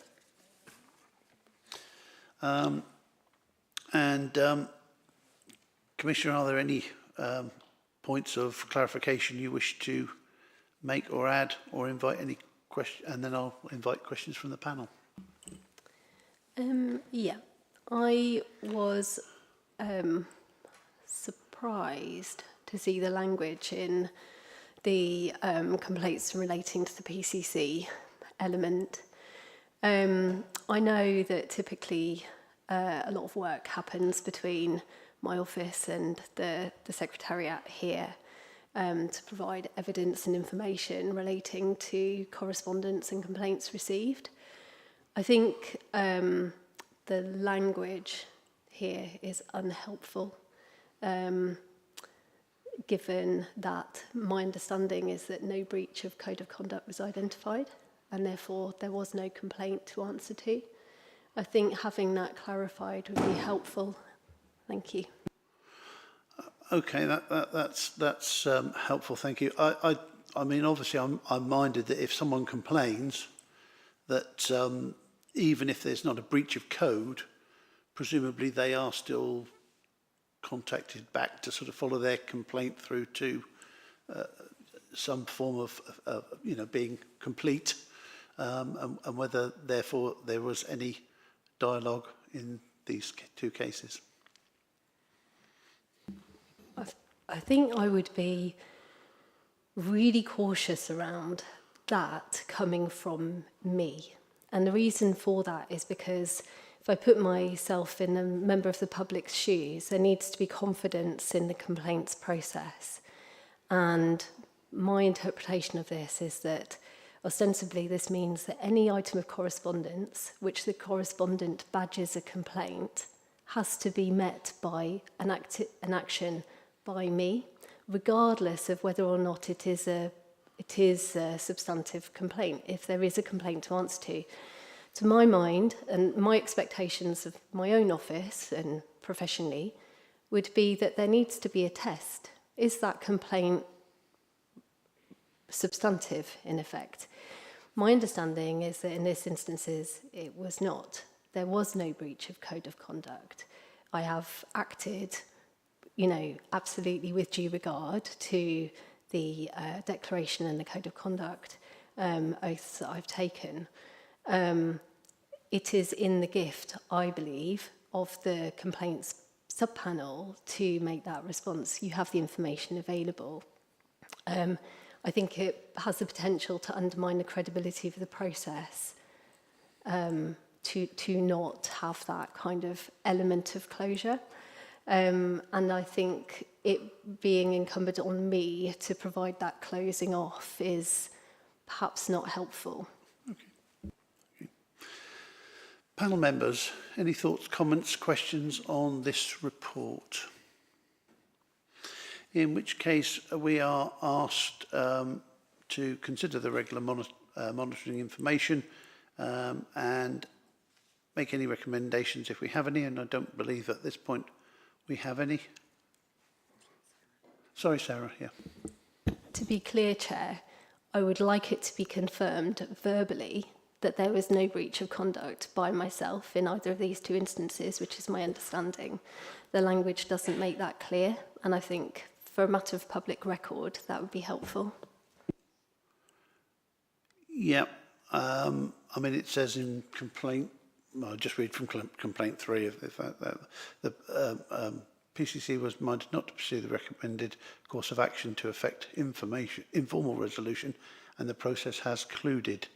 So there would be no case to answer as far, otherwise it would have been, isn't it? But yeah, I have to look at this from both sides. Member of the public contacts makes a complaint,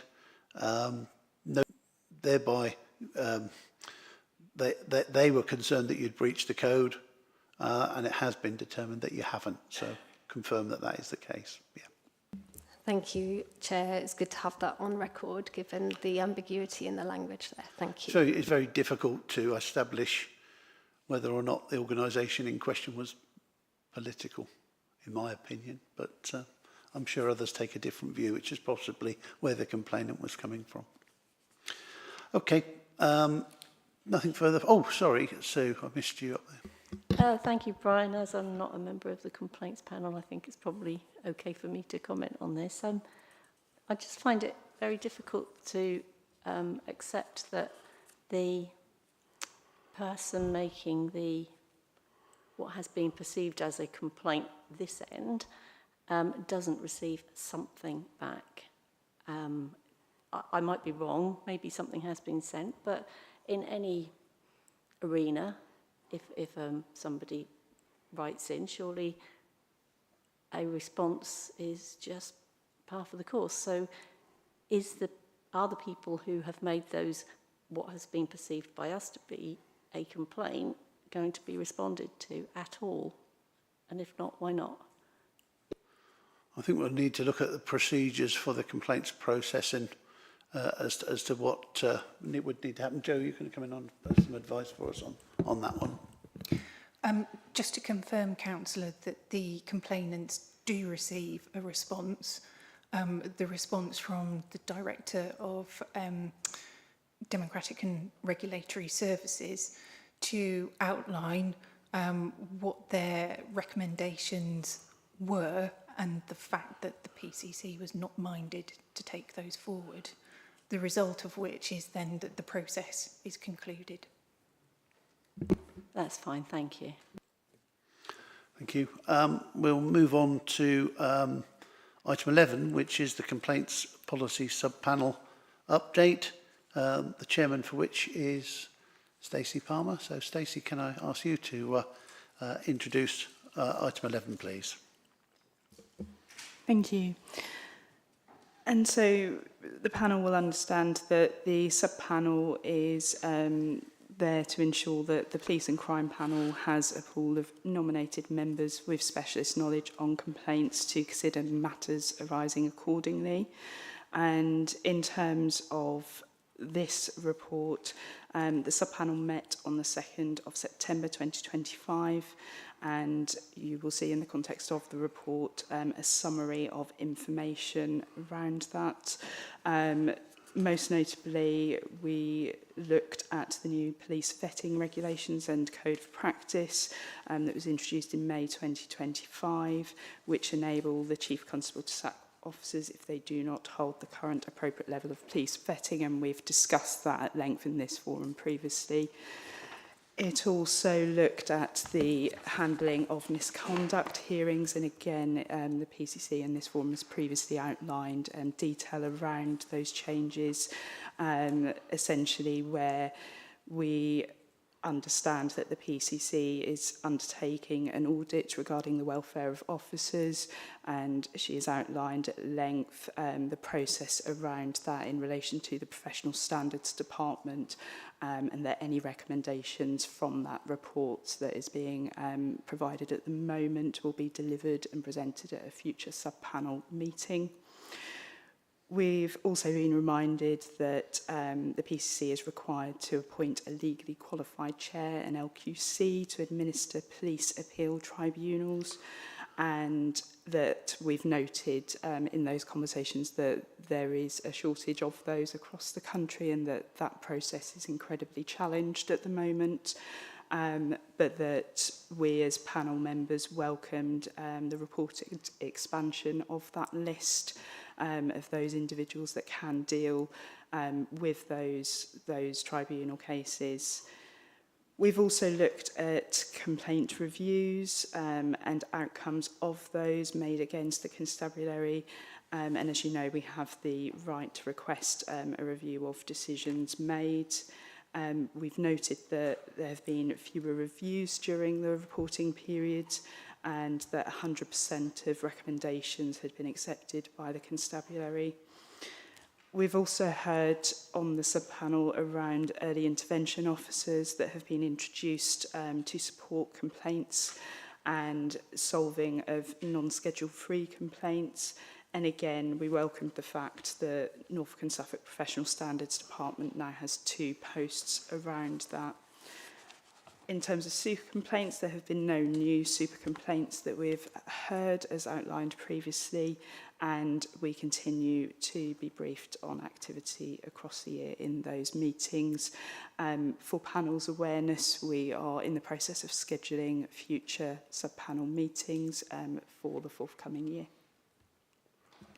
Thank you very much. Panel members who are possibly not on the sub-panel, any questions or comments on the report? Or otherwise it is for us to note and make any appropriate recommendations, but I think no particular recommendations to come forward from that, but good at least to note that we had a full update on all things complaint related at that sub-panel meeting. Can't say anything. No, thank you very much. We'll move on then to, I think we're now page 94, and it's the information bulletin. So Sarah, thank you once again. Please could you highlight anything you wish to mention within this report, please? Just to reiterate the fact that this will hopefully be helpfully supplemented by the searchable mapping that is available online now. And just to observe that the summer months, always just have a little dip in engagement for fairly obvious reasons. But one of the highlights has definitely been getting out as part of the Safer Streets Summer initiative and engaging with the wider partnership space over the course of the last few months. Thank you. Panel members, any questions, comments relating to this report? Jade. I noticed a little light came on on your mic. I was too eager, sorry. Just a comment, I was just really pleased to see the extra funding for the space programme and the nomination for the Flourish Award as well. So I just wanted to send my congrats and well done on that, and very pleased to see that. Indeed, thank you. Duly noted. Oh, Stacey, sorry. Just as a positive to note the range of engagement, particularly the out-of-county engagement. I think given the context of where we're at politically and the references we've made to the difficulties around that, engaging in those broader external regional events is really positive and can only serve the people of Norfolk well. So thank you for that. And as well as Marston and St James, you obviously went right out onto the boundaries of the dot, which is right up to Walsoken, I think. So you're definitely getting around the county. So well done on that with your engagement events. Don't have any further comments or questions, in which case we note the information bulletin and move on to page 104, which is a bit of our own internal housekeeping, and that relates to police and crime panel funding. And it's interesting to note, I say interesting, worrying to note, that the amount that the Home Office has provided to this panel has been the same since it incepted, which off the top of my head is 2012, yeah, something like that. So 13 years, no increase. And so we have a paper looking at how the finances of the panel works. I'll just ask Jo Martin if she would introduce where we're at and why we're doing what we're doing. Thank you. Thank you, Chair. When the panel met in July, it agreed that it should assess where efficiencies could be made to ensure that expenditure is contained within the available grant funding. This report sets out several proposals for the panel to consider. I think members will note that to keep expenditure within the confirmed grant, the proportion of allocated scrutiny support officer time would need to be reduced. Thank you, Chair. Thank you. So we asked for a report to come forward as outlined. The main proposals start at 4.3 on page 105 of the agenda. I think my intention is to look at each of those, but in terms of delivering us a budget that's within the allocation, we've obviously got to look at reducing some of the support that we get, which I'm not happy about, but appreciate that we have to live within our means. The other alternative is, of course, that each authority is asked to pay a proportionate share, and my understanding would be that anything over and above the allocated budget we would need to pay on the basis of how many representatives each organisation has. So of the 10 funding representatives, independents, you don't we're not expecting you to pay, don't worry. But for all the funding authorities, we've got one from each of the 7 districts, city and boroughs, and 3 from the county. So the proportion would be 3/10 for the county and 1/10 each of any additional funding divvied between the districts. But I think if we can look to those recommendations, we may well be able to live within our means if we consider the options available to us. So proposal option 1 is reduce the allocated support time from the scrutiny support officer to this panel, and that would generate the largest proposed saving. Thoughts or comments regarding that saving, please? Stacey. Thank you, Chair. Appreciating that I speak in the context of being a resident of Norfolk and not a councillor, and so my view may not reflect the rest of the panel. But I think from a sort of consideration of what's going on politically at the moment, the first proposal feels one that I wouldn't be minded to support, and it would be on the basis that I expect that this panel will need to have a number of extraordinary meetings or training events around the impact of devolution and the transition to a mayoral authority in the next year or two. And so it feels slightly premature to be taking a risk around reducing officer support time when we know that this panel may well be impacted by that political change, accepting that we do need to live within our means. But as a resident of Norfolk, I would be minded that actually we don't put ourselves in that risky position when we know that we are going to be facing a considerable change. Thank you. I think that's exactly why we have independence on here, and that's very helpful, Stacey. Thank you. Councillor Sands, Mike. I'd just like to support what Stacey has said. Although it seems to be attractive to make such a significant saving, it's going to have a detrimental effect on the working of the Police and Crime panel. And we've already, I think, at the start of the meeting, suggested at least one extraordinary meeting to talk about the effects of local government review and devolution and whatnot. So that's not something that I would be minded to support. Okay, so we have a proposal and a seconder, I think, for that one not being accepted. Is that fair to say you propose that? You Stacey proposed, you second, Mike, yeah. So we have a sort of proposal that we don't accept that one. Can you signal your agreement, please? Show of hands. Sorry, Joe. Yes. I wonder whether it would just be helpful to remind the panel about the mechanism that is included within your panel arrangements that provides an opportunity to approach constituent local authorities to provide any additional contributions over and above the grant funding. But any additional expenditure over and above the funding would need to, you would need to seek prior agreement of all the constituent local authorities in advance. Yeah, so and because of that, what I was proposing to do is take each recommendation proposal one by one in terms of whether or not we feel they're acceptable. If they're not, what we will have then is a revised bottom line budget of where we're at against the allocation that's provided to us from the Home Office. And if there is a variance, that is the figure that we then have to go to each of the authorities with and check that they are accepting of. If they are accepting of, then there will have to be the funding arrangement divvied out, as I've mentioned. If not, then we will have to come back and cut our cloth accordingly. Okay?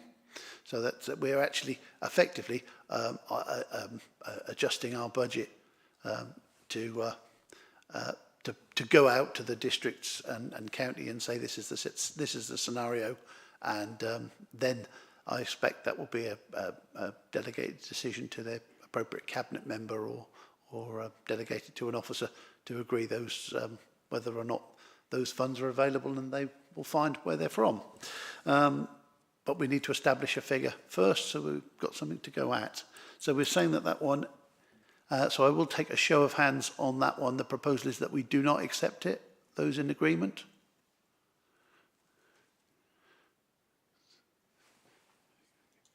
Hands up nice and... Okay. You got those, Nikki, yeah? So that one is carried without abstentions or those against that proposal. So that one is not accepted. The next one is stop posting hard copies of agendas. Although it's carried, should we not record any against or any abstentions? I don't know that we need to, technically, because it was definitely carried by the number of hands shown. I will ask then those that were against the proposal that we don't, we're getting double negatives here, and that was Sue and myself. Michael, against or abstain? I didn't catch you, did you? I was against. Yes, yeah, because you seconded that. No, it was the two of you. Yeah, okay. This is just number one, yep. Okay, so that'll be noted. Proposal number 2 was to stop posting hard copies of agendas. Amazing that would save in the realms of £1,000 per year. That would mean that panel members are provided with electronic copies, which could be downloaded to individual devices, no doubt supplied by councils to them. Are we in agreement with that as an option for saving some money?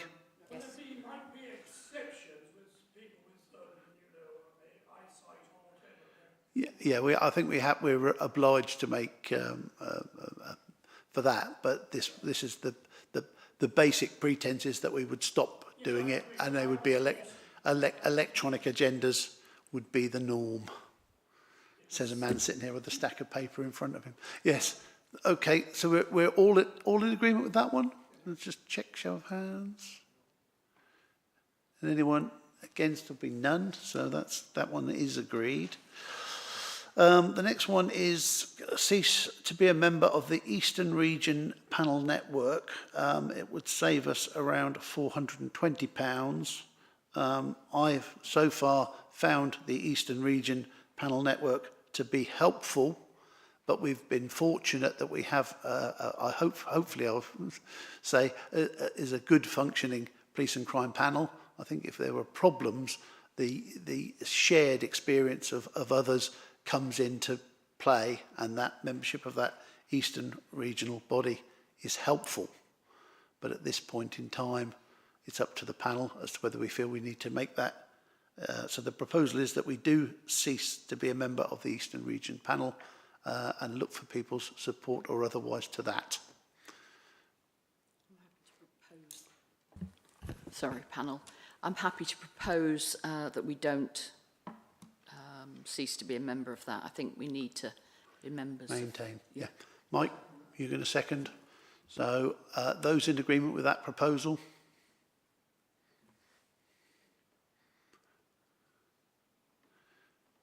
Anyone against or abstain? Against Stacey or abstain? Abstain. Okay. So that one we've agreed to continue with. Limit the attendance at the annual panel conference to the chair, brackets, or vice chair, and support officer. And that on the basis of the usual numbers that we send to the annual conference, that would make a saving of approximately £700. I don't know how many people that related to in addition, but that's how much that proposal would save. Are we in agreement with that proposal? Show of hands again, please. That's unanimous. So that is, we are taking that one. And proposal number 5, panel members and external attendees provide their own refreshments at any training or briefing events. That would save about £200. So when we've had training and briefing, you know, the coffee's been very expensive. If you can't get a cup of coffee after travelling across county, it was a poor show. After £200 is negligible. So are you proposing that we maintain the refreshments at training sessions? I mean, that's on the house, but I have my own coffee downstairs today. And I do. Your mic's not on, Michael.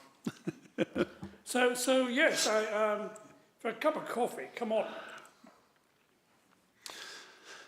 So those in agreement with... do you have a seconder, Michael, for your proposal that we do maintain that one? Doesn't seem that you do have a seconder. So the proposal, therefore, is that we do take that saving and we'll have to provide our own refreshments when we have a training session. Those agreed? And I think Michael's against. Duly noted. So we agreed to take that one. So those 5 different proposals in itself will adjust our overall budget. Then we'll have to go to each council and ask for the agreement to the proportion. And depending on what's said, we'll then come back, hopefully, before the next financial year. And at least we'll be able to balance our books accordingly. Oh, sorry, Mike. Councillor Sands. To be a little bit flippant, we could always hold a cake stall. Invite the Home Office to buy some cakes for it.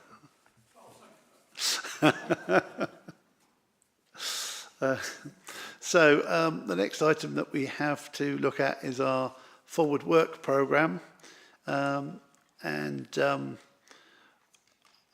ask the panel and also the Commissioner whether they have any questions or comments, queries regarding the forward work programme that we have. We have had a request separately to move the date of our April meeting.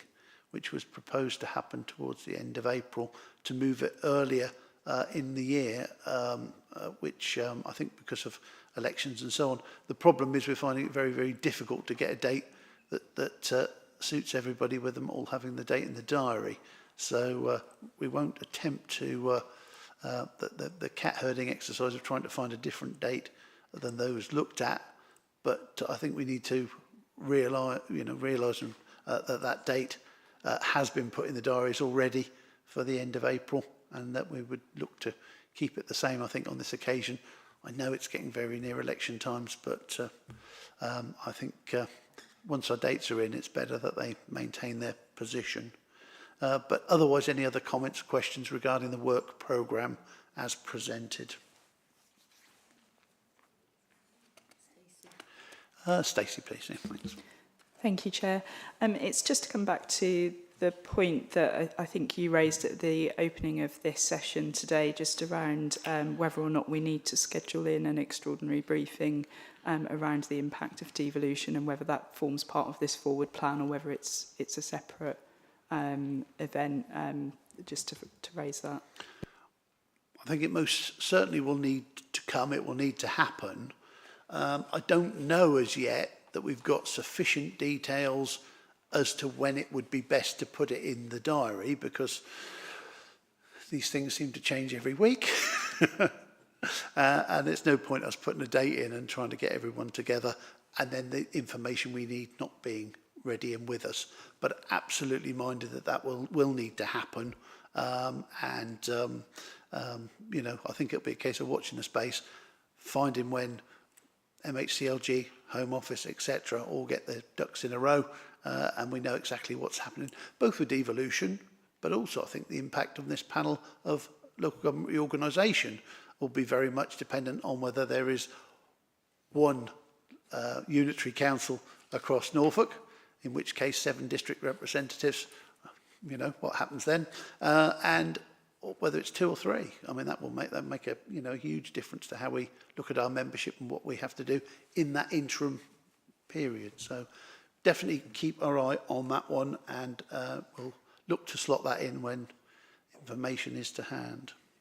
Otherwise, I think the last bit I've got to do today is to remind you that our next scheduled meeting is due for the 19th of January, which seems an awfully long way off, but season's greetings to all and Happy New Year. See you then. Thank you all. Meeting closed.